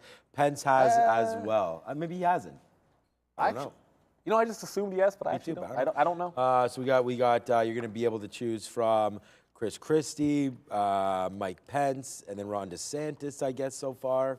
So anyways, just bring that to your attention. You know, no comment there. I guess the Democrats are going to go with Joe Biden again. So that should be a fun race. I always like it when it's, you know, when we get to, you know, look at some, you know, as we get closer to election years, they're okay. They're not the greatest for portfolios, but for trading, pretty good because different names will bounce on different policies and things like that as you go. But, you know, it'll create some volatility for the market. Say what you want or not, but like remember, whatever you think, as a trader, DWAC was a heck of a lot of fun. Oh, well, that was a different just, story altogether. That's all I'm saying. Like, it's just as a trader, you've got to be able to think that my tweet deck is just broken on me. I feel like that was... So, I was trying to find that story, but I can't even scroll on my tweet deck. Yeah, it's there. Okay, all right. So just in what you're talking about barcoding right now, like, come on, Microsoft. I took a little piece out for 10 cents. Oh, so stupid. Now it's not doing anything. Yeah, this is NEO. So you talked about barcoding here into the end of the day. Chinese ADRs. Yeah, this is what Chinese ADRs are probably going to do. We'll hold. We only have 10% left. Hopefully we can get out the high side on this one. If not, then fine. Yeah, there's Microsoft. I'm going to use 50 as an out. So it looks like we're getting pretty close to that. Actually, that tick out right there. Let's just switch that. That's 60. What is that level? 65, sorry, my bad. Let me just switch that. We don't, I mean, obviously, not trying to get stopped out here, but if we do go higher than that, then let's just take it out. We've been wrong, obviously, thinking that this market didn't want to make this move back up to the upside right now. So we lost on AMD. We gave back that morning trade, and then we just lost on Microsoft. But the Microsoft trade, we're in it again. We got stopped out. This is a bigger position this time because we just got filled right there. So let's just wait to see. I already took out 334. Now we're going here. It's just one of those trades again. I get the same kind of feel. Oh yeah, NVIDIA, that came out when our AMD came out. Oh, so that was good. 386.50, that came out right there. But I get the same feeling right now. If the market wants to tank, like we sort of were talking about it there at 14.6, we're at 14.6 again. So I don't know if we want to go short NVIDIA, but I'm going to pick it on Microsoft as now that just came back in. So we got to take, again, if I don't sit here and take some out, I'm just taking pieces out. But it's like I sit on the bid and never get filled. So sometimes I have to come over here, like there I'm at 07. I'm bidding 07, okay. If I didn't get that, honestly, I know I'm not wearing the Apple Watch today, but like I would have been elevated right there. So, all right, here we go to the upside. I have a question about that, but like, yeah, coming back in right now. I actually don't look at my heart rate too much on that thing. No, I was mostly saying because when you have a wearable for like that, like fitness wearable, like if you wear it every single day, you collect more data. Yes. Right, so it's usually AI. more effective. No, I was kind of curious because like some people, it's like you make sure, like I always have to wear my Whoop because I really want to make sure I'm monitoring how my sleep is going and that kind of a thing. Yeah, and if I don't wear it, then I'm missing a day and I'm like what? If I like all that stuff, but I find like I don't want. I was checking my Apple Watch. It's like okay, like I know I had a good or bad sleep, but I sleep like crap. That's why I got you have to. Yeah, you have to bad. Monitor that. Someone asked in the chat there. I just responded saying in GitLab it wasn't Crypto Gangster. It was and I'm scrolling now. I can't find it. It doesn't matter. Shoot, I had it a second ago. I was asking in the chat, like, does GitLab have size on 47? It depends on your definition of size. This is level 2 for GitLab, and you can see 2,500 shares on the offer. That's the most I've seen posted since I pulled it up like a minute ago. But to put that into perspective, it's broken the level several times. This is probably why you're asking, because look at the top on GitLab. It's been holding 47, including multiple breaks that have not gone more than 10 cents. So it's more refreshing. Like there's just sellers refreshing. It's not massive size orders getting thrown in there. It's just, I guess, refreshers. But the stock has gone $5 from the bottom, as opposed to just running out of steam. I did get another fill there on Boeing.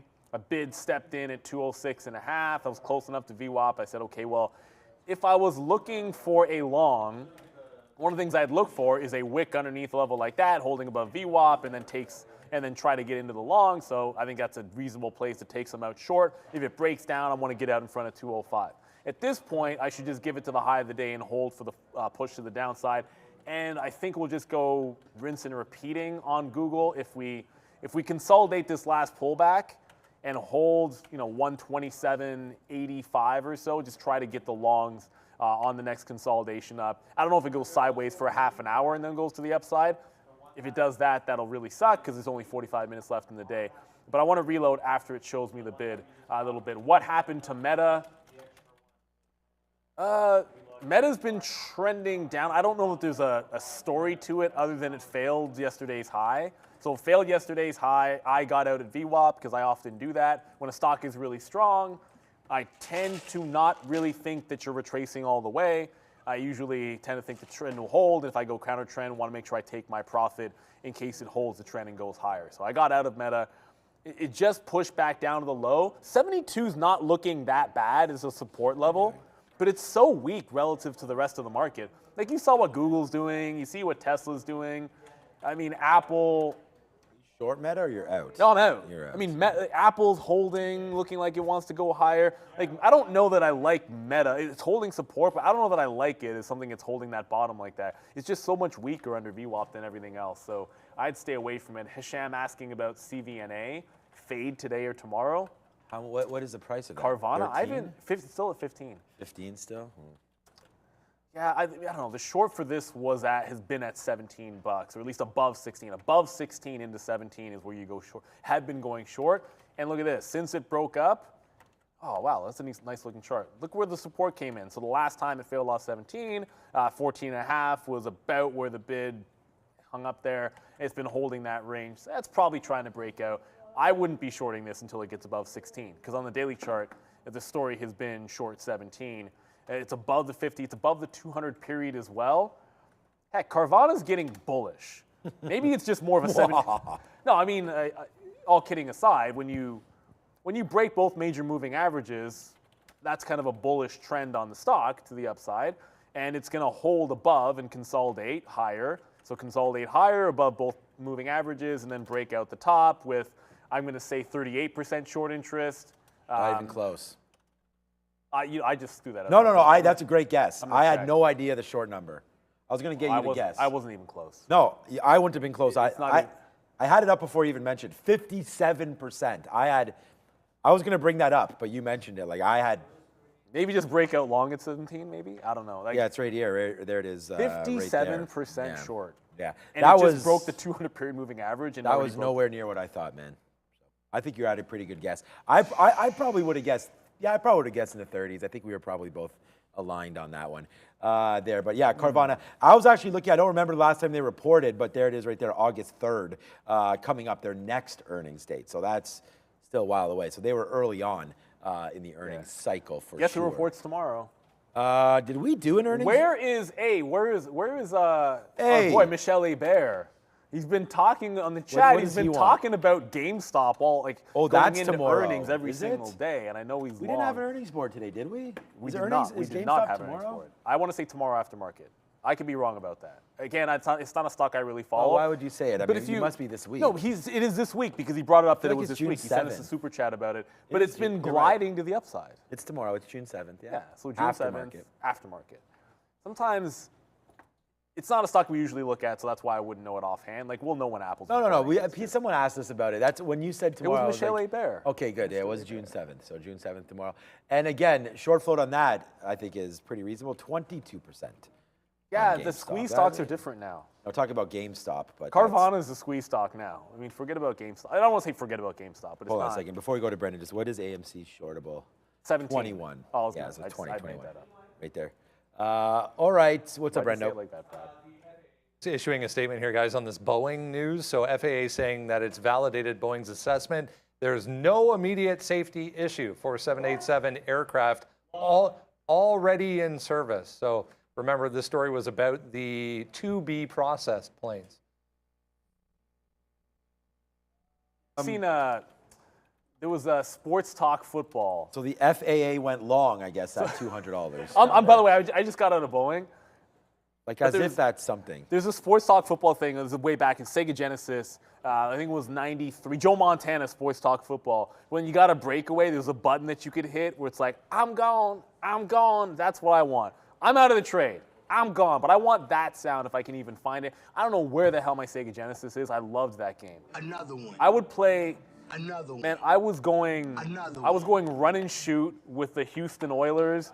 I mean, Warren Moon. Warren Moon We just go 4 wide in that game and just go Warren Moon to Tillman and all of his dudes. And I was unstoppable on that in Sega Genesis. But I get out of Boeing.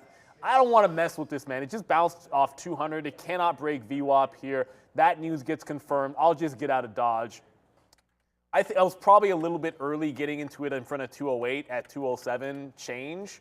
So, you know, it's a little bit better if you wait for the spike into 208. That's just being patient. I was not that patient, but I'm not going to fight it. If it wants to break VWAP now, fantastic. But, you know, if you're going to affirm their assessment that there isn't any danger and the stock already bounced $7, who am I to think it's going to break VWAP at this point? So good for Boeing shareholders. Obviously, that news. It would have been nice for the short if they didn't say that, but they did. Google right back to 127.80. It went 25 cents. I've taken 20 so far. I'm hoping it can hold the higher low, but there hasn't been a consolidation yet. It's still coming back into the previous level. All right. I just wanted to look here because Microsoft, we were able to capture some. Oh, so Boeing, yeah. I was going to go long on 208 break. So let's wait to see what happens there, that 208 right there on that news that everything's all good. Let's see if that comes into play. We did ring the register on some Microsoft. It didn't go down as far as we had hoped it would, but you guys could see this is the reloaded position, 18s and 35s. So an average price is about 25. We got some out sub 333. We thought it was going to go down 334. We thought it was going to go down even further than that. So we still have half. Actually, we have exactly half of the trade. So we only take out like half of it for like 20, 30 cents. And now we're back into it and looking at an L maybe potentially here on that one. Okay, in what was a shocker right now, because the market stayed high, but Tesla goes by. Because I don't know what's up with that. It just dropped down there. It doesn't make really too much sense. I was looking for a 221 break. So I'm short now the market because I'm short Microsoft, but this is almost a decent long off this 219 right there. It just dipped down there. I don't really see a story on it. The market is still like, okay, hold my beer, no problem. We did drop off 14.6. We did call that. That's why we're short Microsoft right now. We could be short the market. We're not. We're short Softy, and it's not really going, but hopefully it can. Just push 334. We'll see if that resistance of 14.6 is for real or not. I do have another bid at 334.06. Hopefully that can fill. Shout out to my friend again. Hopefully that'll fill down to the downside. Right now, 334.08. We're sitting at 06, so we just missed that by a little bit.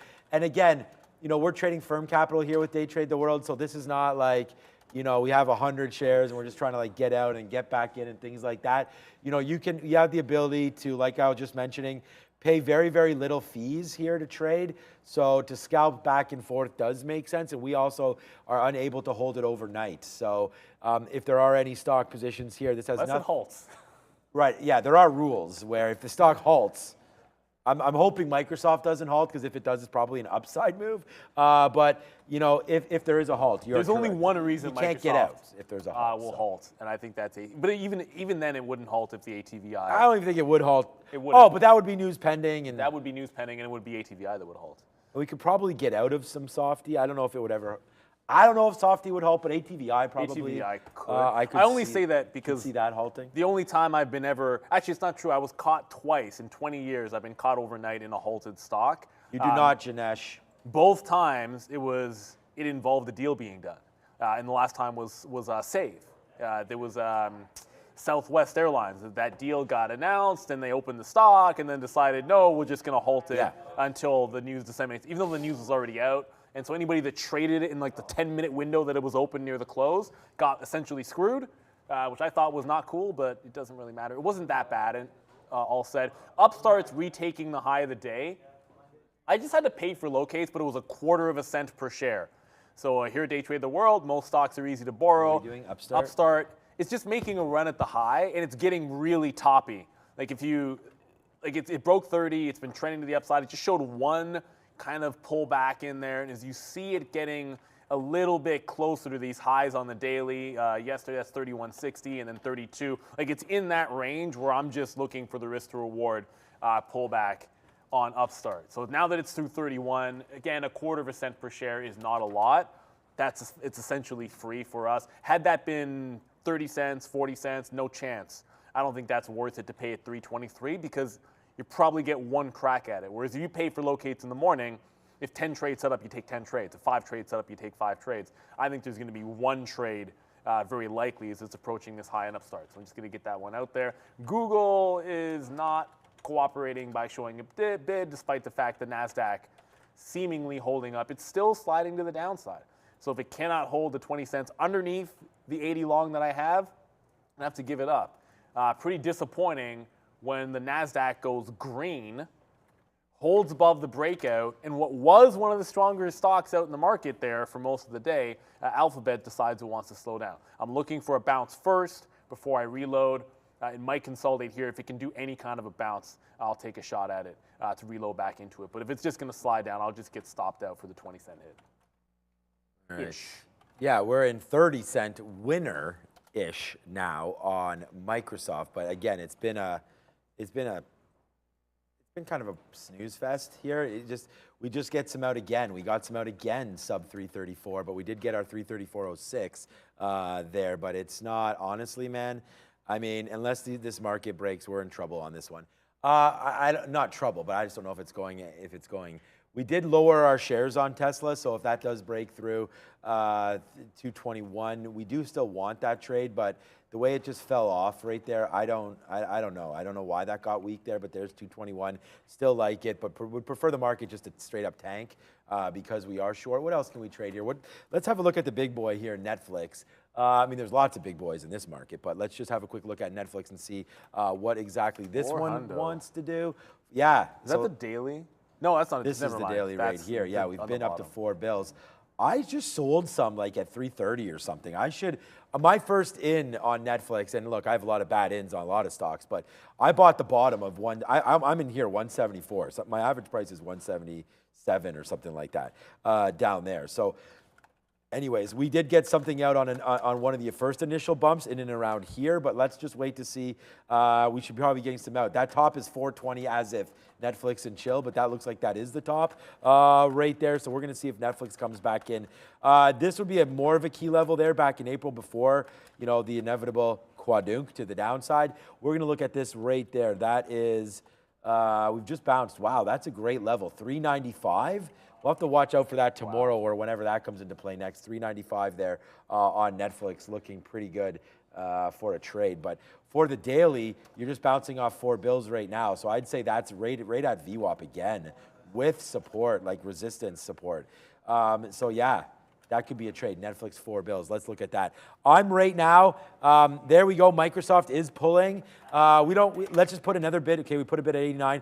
I have another bid at 60s. So hopefully that can come in. But for right now, this is what we're doing. We're doing this on Microsoft to the short side. Let's just see if we can get a fill. I mean, really, this is what we need. We need this to come down. If this gets anywhere near, like I'm bidding 60, if this gets anything near this 200 period, then I think we could make a move down, and maybe this could be $1 or so. Targeted areas, 333. So that's where I want to target that. And again, not just random. It's just, well, it is random because it's 333, but we do have some support down there. We bounced off there before. If we take 330, then we can go down here to 50s. But until then, let's just see on a lower move. Happy enough to get back what we haven't got back everything yet. If it comes in the 60s, we will. But glad to get something back here on Microsoft because it's been throwing us for a little bit of a loop. And then AMD, yeah, we shorted that one. That was a shit show. All right, so we'll wait on that. I don't know. I heard. Didn't you just hear Prad go, "Ooh, baby," or something like that? Probably. I don't know where he is, but like I pulled up. The reason I'm saying that, I just pulled up GitLab for the first time in 20 minutes. I meant to talk about that's tanking a little bit. Yeah, a little bit. But I just pulled it up, and then all of a sudden I just heard Prad out of nowhere. Was it because of GitLab? Oh, I have no idea. But he owns the stock. That's why every time it was just weird to me that when I'm not looking at the stock and I pull it up and all of a sudden I hear Prad. I thought it was over there. It's pulling back off that 47 level. So after seeing the way it responded to 47, it is going to be hard not to short off that level. I do like Upstart up near this high, but if it doesn't run push a little bit closer to 32, GitLab's already showing you that weakness off the 47 level. So I believe I paid for locates this morning on GitLab. That'll be put to the test here. Yes, I did. Sometimes I say that, and then I look back, and it's like, oh, yeah, Neil, you didn't pay for locates this morning. You got distracted with something else. Yeah. But it's consolidating here. So GitLab, it just made a bit of a bounce. That's enough for me to start into it here at 46.60 and give it to that high. And yeah, we'll see what happens. But obviously VWAP makes sense, and 46 even will give you a bit of a previous support level to try to get some out. It's 90 seconds until we get the early look on the imbalances. It is already 3:30, so if you haven't done this already, hola, like and subscribe today.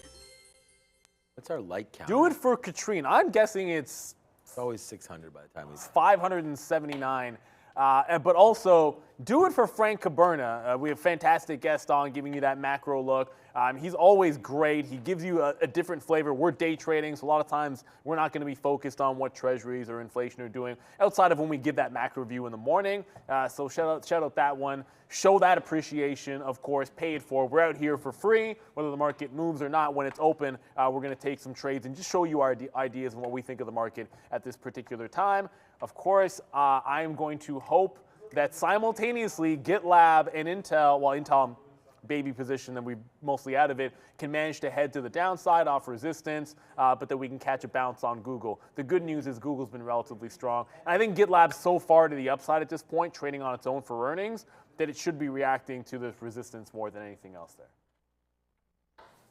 Right. Oh, man. Palantir all the way back to 1560. We had some great trades. You're still... ELT. No, I covered it in front of the high. Yeah, so... That's stupid. Yeah, Palantir, good trade this morning. Good, that thing. Out of it early, and we talked about this a couple times today. We bought it early, then we got out once it broke 15, then once it held, and we got that wick bottom there on decent volume. But remember, that volume is a sell spike on the market on open order. We didn't really get like a wick bottom volume that we normally like to see, like an exhaustion candle there. We get the candle, but we don't get the volume with it. But we went back long again when it broke 15, and that was really the money fill as that went all the way back up. And then unfortunately, my best out is at 26 right there, is now there it is right back there. And this is another sticky note name that we wanted to look at 1560. But unfortunately right now, I take this away from the sticky note because this is not the time of day to start breaking levels. That's why I pulled away from Tesla. That's why we probably... I don't think that's why we lost here on AMD. We lost on AMD. It was just a dramatic move. There was something that caused me to get in right there. Then we really should have just been short here and lost 20 cents. But instead, the average price, we wound up losing about 50 cents on that trade after all, said and done. But hey, we're responsible for putting orders out. And when you put them out, sometimes you get great fills and sometimes you get bad ones. And thing is, before I even went back to this, it was already out of the money like 30 cents. We got filled and it just ripped right back up. So definitely stop hunted on that one, which is fine. That does happen. And by the way, everyone's favorite Blue Jay demoted today. So see you later, man. How does he go from the top 3, Alek Manoah? He's in top 3 Cy Young. Just how dramatic of a downward... You know what? I have a theory on it. I talked to a couple of friends of mine, and in my pool, a guy asked me my opinion on him, and I sort of said he was due for regression anyways. But I think he's... But why, though? He's so young. Some of his metrics weren't... He wasn't quite as good as he pitched last year. Gossman was actually a little bit better.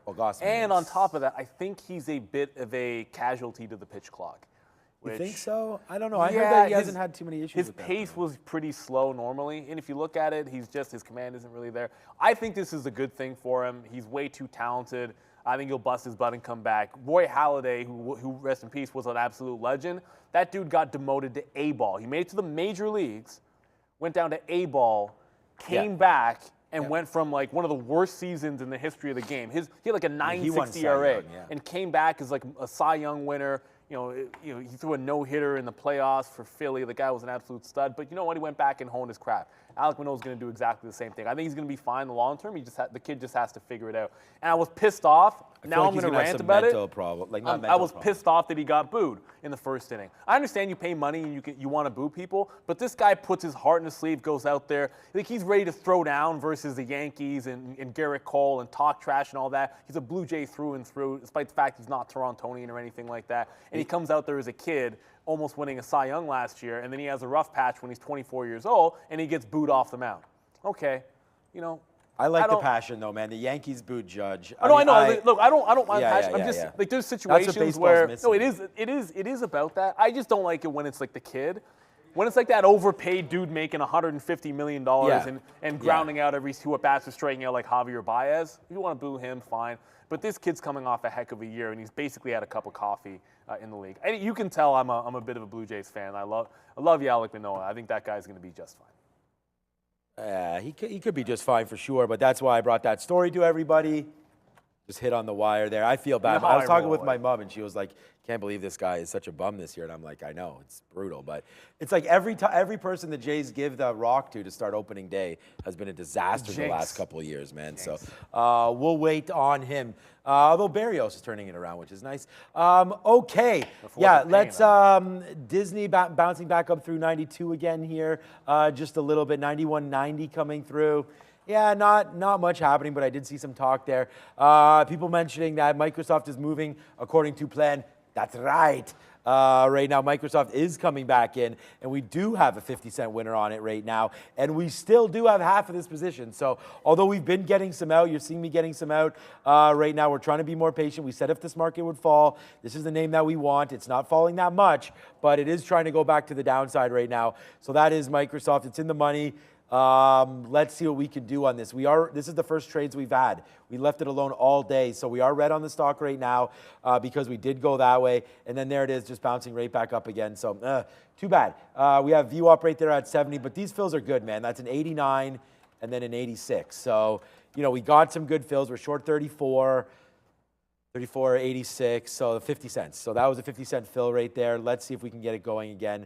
This is what I said my out is going to be roughly here. We're going to level it up to 60. So we're out 30s. That'll be a 26-cent hit. So to take 50, that's 2 to 1, but that's 1 to 1, which is why we're starting to get some out. Majority of them out right here. But again, we have so many shares that we're only out a half, and we have this many fills. So hopefully this will come back down into the downside. Other than that, I'm not working with a whole heck of a lot. Palantir's there, Apple's there, AMD. Let's just check out Coinbase and what is a missed opportunity this afternoon because we haven't really looked at it.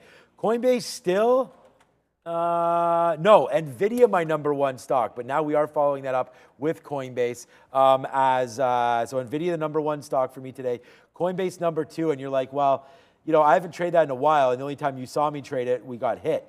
So there's Coinbase right here. If you watched us early, these are all plays, 8:45, 9 o'clock, big move to the downside as Gary Gensler went on CNBC, talked about them. Nice move to the downside. Then it's just since they've refuted some of this, talked about they're just going to continue to operate the way they are and deal with whatever comes through. I'm paraphrasing all that. But, you know, upside move to 52.50. Now Coinbase trying to hold out, but doing okay. 52.50 is the short there for Coin. We'll leave it alone until that does happen. Then, of course, CNBC just reported the story that I broke about Chris Christie. I didn't break it, but we talked about it there. I still can't believe that Boeing. Where is Boeing right now? Because 208 again. So I'm going to cancel that break. It bounced a little bit, but not much. Yeah, I canceled that break of 208.20. I don't want that anymore. It's 337, right? 336. Oh, what is it? 337 to sell. Yeah, 337 to sell. The time wasn't 337. The imbalance is 337. There goes finally. Yeah, I mean now we're going to the downside. Somehow. Give me that. Somehow, at the same time that you just said that, GitLab started doing that. By the way, Upstart, I missed Microsoft, I will perfectly acknowledge, I was looking at two shorts at the high of the day. One of them was GitLab. The other one was Upstart. Upstart was better. I'm not in Upstart. I thought maybe it would get closer to 32, whereas GitLab broke to 47. I got to 60. It's about 30 cents in the money. I'm looking for about 15 cents more, down in front of 46. But Upstart, if you grab that one instead, you know, sometimes you pick the wrong one. If they both work out, great, but you always want to be in the one that has more potential, if that's the way you want to think about it. And there might have been more potential in Upstart. It was just a much stronger name. So GitLab working, I might actually take a bid if you can't break those quarters. I'm just seeing some refreshers in here.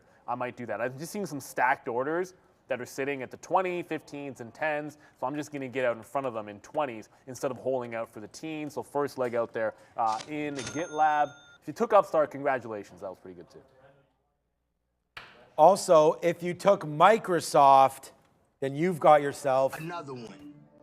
Because here it is, man. It's 70 cents in the money to the downside. Goes Mr. Softy. We're in the building on this one more time. We just get it 60. So we get a fill at VWAP right there at 79. Yep, 79. And then we just got a 66 fill as well. So there it is to the downside. You can wear a golf shirt. to the downside as we're getting ready for tomorrow. More traders are going to be coming on, so we want to thank Parsa, and then we have another one coming tomorrow. I don't want to tease it in case something goes wrong, but tomorrow we have another guest trader for everybody. We've already talked about Yanni Ramy. You've seen Yanni already, so. Yeah, Yannick will be on tomorrow. It's Yannick, isn't it? Yeah, it's Yannick. Yeah, right there. So we'll be back on tomorrow. Thanks, Brad, for helping him get all set up there. And he was just talking about maybe what should he wear. Yeah, so as long as we got sleeves on, because we had to ban Sharif because, you know. Well, that's I mean, come on, man. We got to keep He used to sit right behind us in that football jersey. And then everyone was all distracted. They're like, hey, man, look at the dude with the arms in the back row there. It's like, hey, pay attention to the show. No, I'm just kidding. Yeah, we're just kidding, yeah. I mean, we are, but we aren't. Oh, it's about looking professional, that's all. Yeah, I think it's fine. Instead of a, I almost got like a wife beater. Is that allowed to be said? You know, we used to have a dude that, you probably remember the guy that used to wear the wife beater at our other office. Sean and I opened our own floor. Remember the? It's not ringing a bell, but who is it? I don't remember his name. Oh, I was hoping you'd remember. Yeah. This is years back, and he traded with us. I don't even think he graduated. It was just for. And in the summer, like the guy would roll in with a tank top pretty much every single day because you could roll how you want. Nothing wrong with that. It was absolutely fine, but it was like a uniform for the guy, which is that's the best part about trading. And that's sort of the thing. Like you should be comfortable when you're trading. I think that would make some sense. Obviously, you know, we're going to be on air, so I wear more collared shirts than normal. Before doing the show. That's just the reality. I got that first leg. The market does seem to want to come in. Thankfully, we got out of Alphabet. If it ain't going for you, do not hold on to it. It's all the way down to VWAP. We took a shot that one could go. I bet you anything. Yeah, of course. I got out of Marvell because it wasn't moving, and then that was the high. Now it starts to go. But that was the decision I made. It's now 20 minutes to the close. I'll just go with GitLab in here. Intel is from earlier. And then that PRTK has been doing nothing but grind down against me like a penny or two at a time. So I wish I had not started trading that one, Brinkles.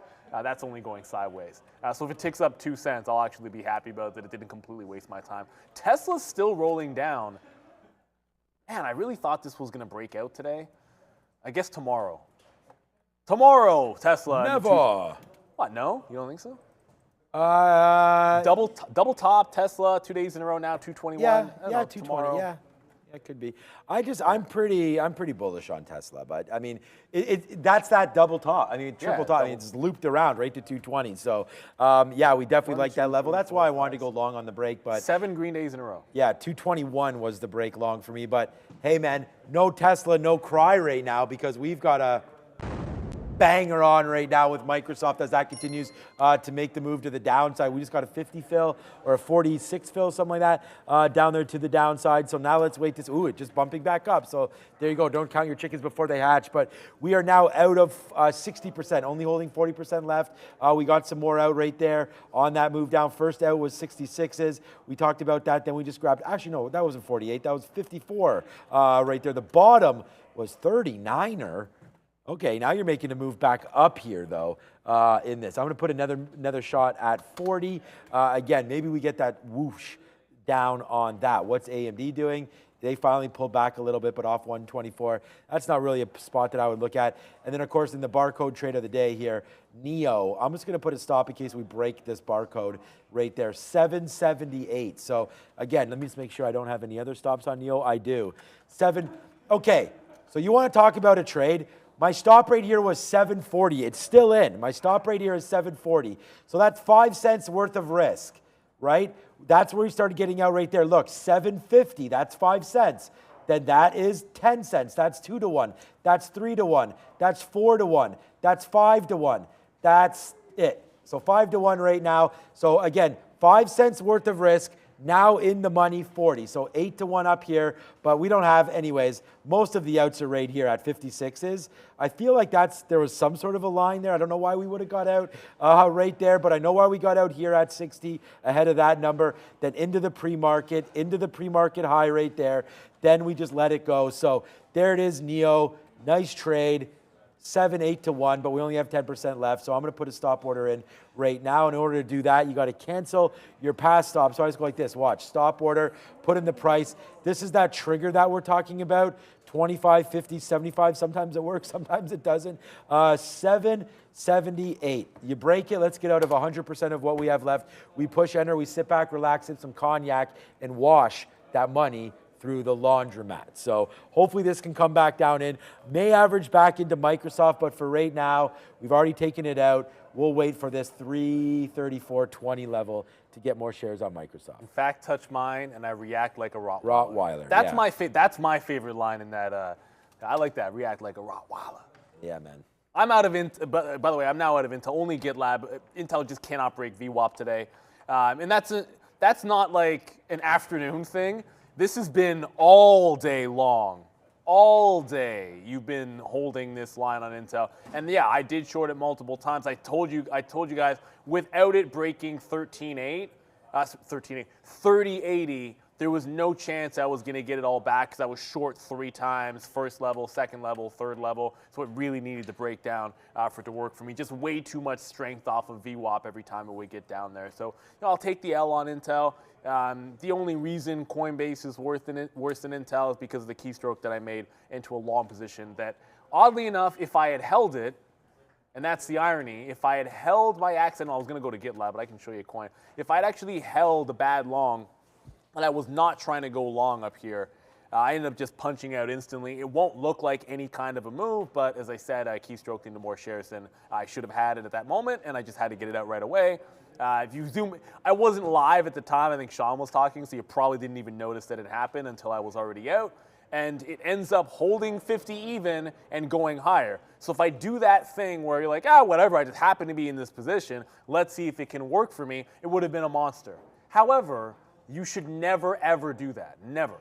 Didn't mean to be in it, was looking for the short. And even though the market would have rewarded me in that long, you can't look at it that way because then you're going to do it the next time and the next time after that where you know you should just be getting out. So I'm rolling into the imbalances here in 5 minutes with just GitLab. GitLab, that's GTLB. You can tell how often I trade this stock. Probably the second time ever, IPO day, and then this time only. Is it's now consolidating off the top. Great day for GitLab after Huadunking in the morning. Was able to quickly get that 40-cent move in there. Let's see if we can get another push to the downside. Don't think you can respect I'm not giving it to the high of the day anymore. Way too tight to the close. I'll give it to just above break even, and I might even take another leg out for that 40-cent scalp trade. Running out of time for this to make a bigger move than that. See about C3AI. $38. How high did we get on this? I still remember we had that trade. 44, 45. No higher, I thought. 40, Yeah, I was gonna say yeah, that wick high is 47. But it's these bottoms here at 30 that we've hit a couple times. We hit it on earnings day. We hit it twice on earnings day, but not again. It's hit back a couple times on C3AI. So this is another one of those crazy. Like, I don't know how you would know that this 200 period would have been gold down there, but it bounced off there a couple times, and so there was a good opportunity there on C3AI. And then there's that $20 bottom. You know what swing I like? What? And I've been bandying this about on the because there's so many beat up names that have this setup. I've just sort of seen it with the 50 and the 200. Can you go back to Sean's chart for a second? But in the middle when it does this? No, so when it shows you the bounce off the 50 period. And then I'm putting in the wrong spot. So it shows you the bounce, and then it's like the breakout there with the stop under there, and you hold it for like a week or two. So Neil's just talking about, you see the support there, then you break, and then you can take that to the long side and use that as your bottom. I'm trying to do that every day. 22 with 18 is a stop. On on C3AI. Perfect. Essentially. But that's a swing trade. If you day trade that, like it needs to go $8 that day, which that's not a bet that you want to make. It's kind of like what I'm trying to do on Disney, but Disney's a little bit of a lower level there, and the same thing with Airbnb and whatnot. So, all right, let's. All right, it's 347. What was that number? 328 to sell. So no change. Not big, and what we're doing is asking you guys to hit the like button, that's for sure. Here's the imbalance locator. We're just going to get rid of the ARCA because that's NYSE American, and unless there's some stocks that you guys were looking at that are trading over there, there's probably some nothing burgers happening. The biggest one, what was CEI? Is that delisted yet again? That's, of course, I mean, not what is it? Ooh, that's still above $1. No, it's not. Yeah, it is. Okay. Okay. Okay. When did that Some happen? financial engineering's been happening. There's about like a trillion shares outstanding on this. I bet you they were that's what I'm saying. It did. So there's so many shares available on this stock. It's ridiculous. But watch out for Caberna Energy. Anyways, nothing happening. Just wanted to bring that to everyone's attention on that one. Dollar breakdown though. Dollar breakdown, yeah, possible. So we'll wait to see what happens with that one. I don't know. Or 334 and change on Microsoft. Or what? Dollar bounce. Still trying to go short. Dollar bounce could also be a play. on that. Yeah, I lost a lot on CI. Yeah, so did not me. I'm just reading people in the chat. Yeah, I mean, Zila, that was CI, nasty. That CI was one of those we meme were names. Context Logic. There's lots of those names out there. You wish you traded Context that are all Logic. shot plays, but I'm in one. I'm flat now on it, ish. On Tellurian. Tellurian's a dollar bounce that I took. But when you do this, if you take a dollar bounce in a stock, what you're supposed to do, and what I'm supposed to do, is actually take profit out. But I didn't really put a lot onto this. It's, again, like when you take this and you're taking this breakout, the idea would be that when you get 120 to 125, you're actually taking profits at 170, and you should not care how many shares you took on the swing. You should care that that's the structure of the trade. That's first things first. None of that should matter. So because it was small, I was like, it's going to the moon. I'm taking a double up or nothing because I didn't put enough into it. That's stupid.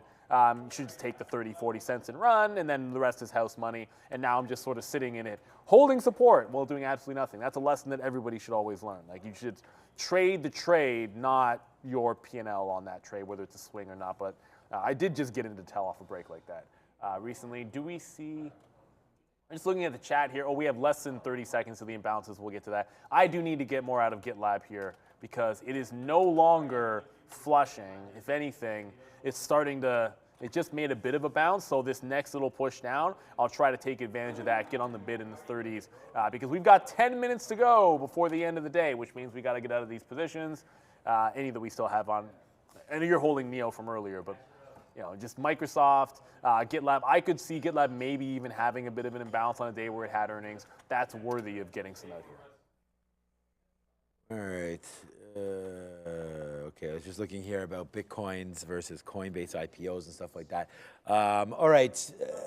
Oh, shoot. Here we go. So watch out here, man. I guess right now I just got sort of taken by, there it is right there. So let's go. We'll find out what this number is, but we just got short again. We don't watch out for this Microsoft trade. It is starting to go back up to the upside. I didn't even look at it yet. Grab, Google Apple's buy. $1 million to buy. Oh, they're all buys. Okay. Lucid's $2 million So to we buy. got to go over to Google right now. I'm gonna have to get, or sorry, Microsoft. I'm gonna have to get something out here. Hopefully this will fall back down. I'm guessing it's a buy. We just got short again at a decent level. 1.8 billion to buy. Yeah. Okay. So we just got short nicely there. Not nicely, but at 20. We just took some out at 13s. I don't want to be in. I just talked about this with some traders the other day. Was like, don't be into these imbalances. And then I got, anyways, that's where I'm getting out right now. So just trying to do as I preach and stuff like that. Get some out right now. We have our target. So I feel comfortable being in this right now. But let's cancel our Tesla and let's cancel some other trades here. As here comes Microsoft pulling back in. I actually don't even see Microsoft on here, but I'm just assuming by it being a bid. Marvell's a sell. There's a sell. Lucid's a what? Lucid's a buy, okay. 2 million to buy. There's Apple. So Apple's the big one there, but you can see it's not really doing anything on the stock itself. So I think we're comfortable holding this short a little bit. We just got a 20, so it just doesn't seem like that much, but there's 20 cents now back into the money. Let's put one more bid at 02s here. Oh, we just stopped on us. Hopefully it comes back down. We just did take it. We'll see about a lower move here on Microsoft, but it's definitely in here as a bid as the whole market's trying to go back up a little bit, but not really. So, okay, Microsoft, now let's just fall. Now hands off, man. Hopefully this is a falling knife here on Microsoft, and we'll just continue to go back down and ignore these imbalances. So Lucid, that 2 million to buy, it did move, but it was already at the high of the day. So I don't know how much further it can go. Up almost 5%, and from $6.50 to like almost $7. It was $7 overhead. I think it likely pairs off and doesn't continue the move. If it was on the bottom, that would be much more interesting for continuation into the close on Lucid. I'm, as I said, just in GitLab here. I did take, go back to the 3-minute. I did just take some out when the imbalances hit. It did a spike. It did a spike up. That was me getting out when it kind of broke that recent consolidation right at 350 and already coming back into the downside. I will get out in front of 420, probably 425 there. Just going to get out of this one. It doesn't seem like it wants to make the flush into VWAP on GitLab. What an unbelievable reversal this stock had. Gap up, profit taking at the open, find a huge bid at 42, and then just hold the top end of the range. So pretty bullish. The short off the top was the only play to be made because there was no long to be had up here. But a great day for GitLab. So congratulations to anyone that happened to be long this or somehow caught that falling knife at the open. I don't know how you did. Shout out to anybody who's stuck with Coinbase. I would say that it closing above 50 is a pretty positive sign. It's going to be down 12%, but the way things started out today, the fact that there was no dump since the open, there was one little pullback off 52, which I heard them say this. Max and Sharif were talking about this. It's the only reason I know. Apparently, it was right off of like the 50% fib retracement is where this turned around. You know, I actually, there was a time when I was doing some back testing and forward testing on small caps and the fib retracements, and I ended up not really seeing anything that had any merit to it. But oddly enough today, if you use the 50%, it worked out perfectly on Coinbase. I'm now out on GitLab, so I'll take that one. With only 6 minutes to go, GitLab, as I said, strong day, but top end of the range held. So got the lower high, just a standard setup. No follow through. What can you do? Like the risk reward favored that it could follow through, but you got to trade what's in front of you, running out of time, and with only 5 minutes to go in the session. Yep. Thank you for watching again. Hit the like button, hit the subscribe, hit all of that. Right now, 833 likes. So you guys know what it means if we don't get to that number. So do it if you want 1,000 likes, please. We'll get that very, very soon, I would imagine.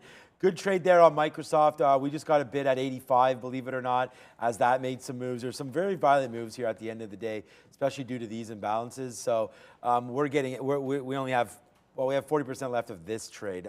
Pretty much everything's out right now. Just waiting to see if there is sort of a collapse down in right now. There's our out on NIO. We just get it right now at 87. So that was an absolutely fantastic trade right there, in and out. You know, we talked about that, and we actually tweeted this out too today, and we actually just hit up Brian Shannon, who was on our show. Where was it? Right here. Nice trade. I was saying here. This one's for my friend Brian Shannon at Alpha Trends with VWAP Blue Break here on NEO. And then, of course, you know, because we're BFFs, beauty, Sean, right there. Thanks, Brian. Just playing around. But there's the out officially at that same high of 85 again. So kind of dipped down, came right back in. So that's a good one. And there's the out right there at day's high off of a VWAP break right there. Came in, broke it to the upside there on some momentum, and there goes the Chinese ADR. Nicely done up there to the upside. Now all we have to do is wait for Microsoft to come in, and that's not really doing that. So let's just put another bid right now. My out is, okay, we got that instantly. My out is up here at right where we got to fill at 30s. So if it takes 30s, we're out, but we're just getting out of more and more. We just took another out there at O's, waiting to see if we can do anything else. But that's that. You know, pretty good day there. We'll wait to see what happens tomorrow. We have GameStop coming out tomorrow after market. And then I don't know, I guess we didn't have an earnings board, but there was some good names.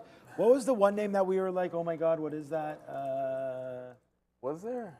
I thought there was a name that was tonight. I thought it was just there we go. Was it just GameStop? Oh, there it is. Oh yeah, we didn't look at this earlier. Well, we did not look at it this morning. Dave and Buster's. No, there isn't anything really there. Is the only thing that we've ever traded, I want to say, is Play. I honestly don't know any of those names really. I mean, we know Campbell's. Nah, but I mean, never not traded really. Yeah, I mean, sure, Dave and Buster's. We've fine, traded whatever, Dave and Buster's before. Like, have we? I mean, no, we did during COVID because it was okay. No, like, because anything that was sort of in the entertainment and right. You know, well, that, regardless, like, in that space, not a huge day.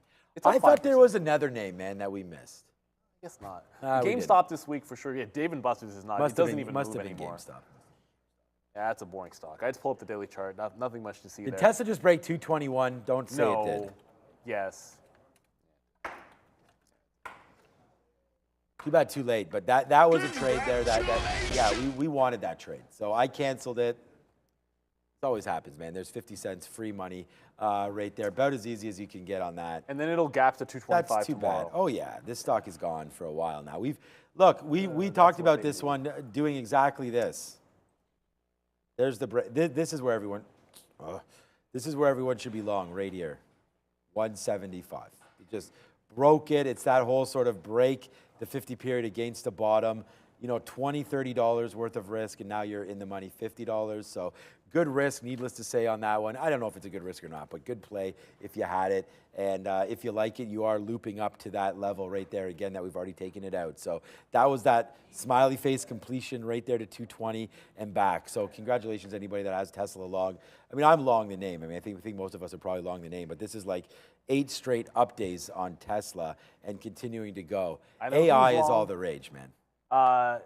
Kathy Wood's long, so it's not all bad in ARK. Despite what happened to Coinbase today, that's their number one. That's their number one holding is still Tesla.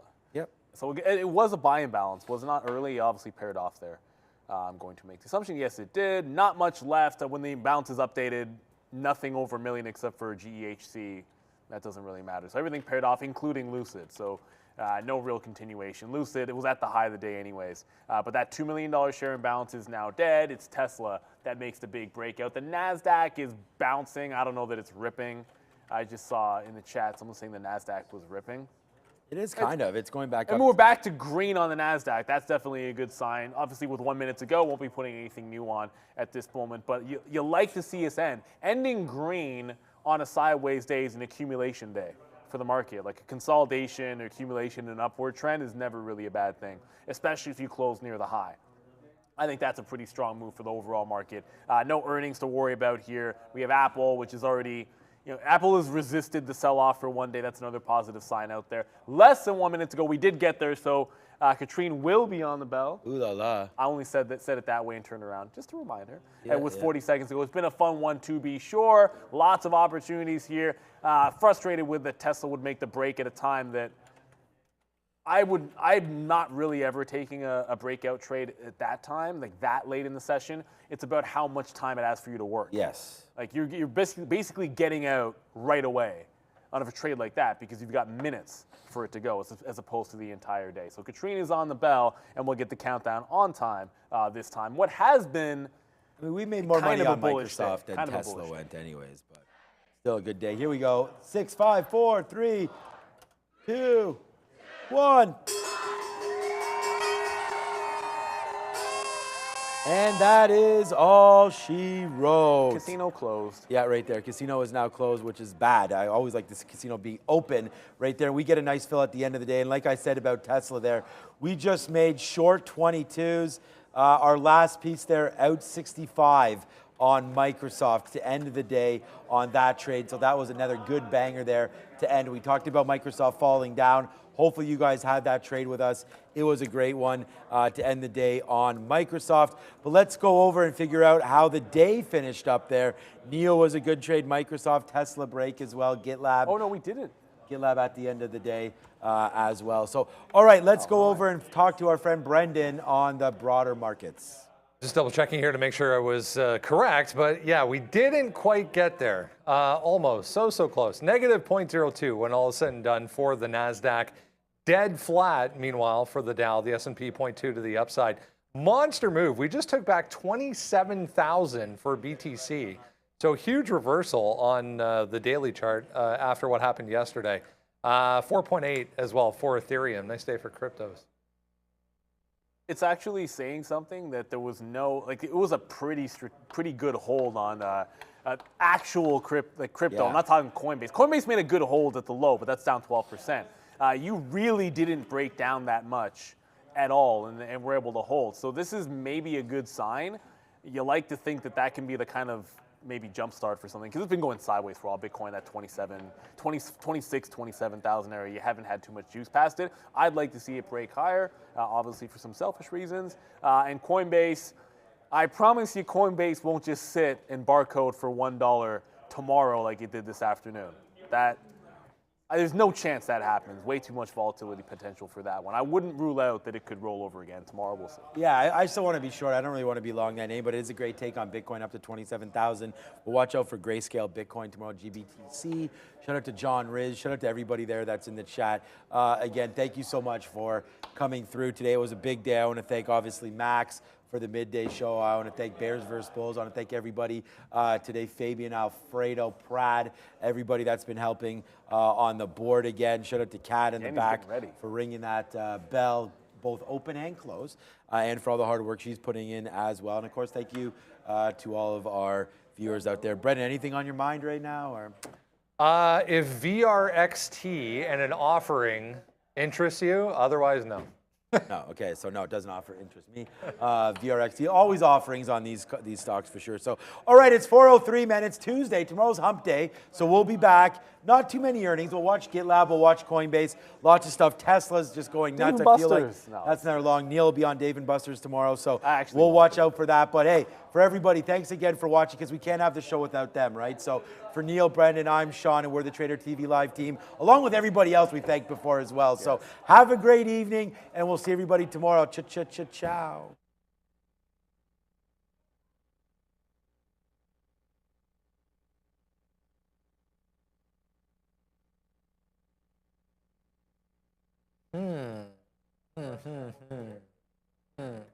Why am I blurry?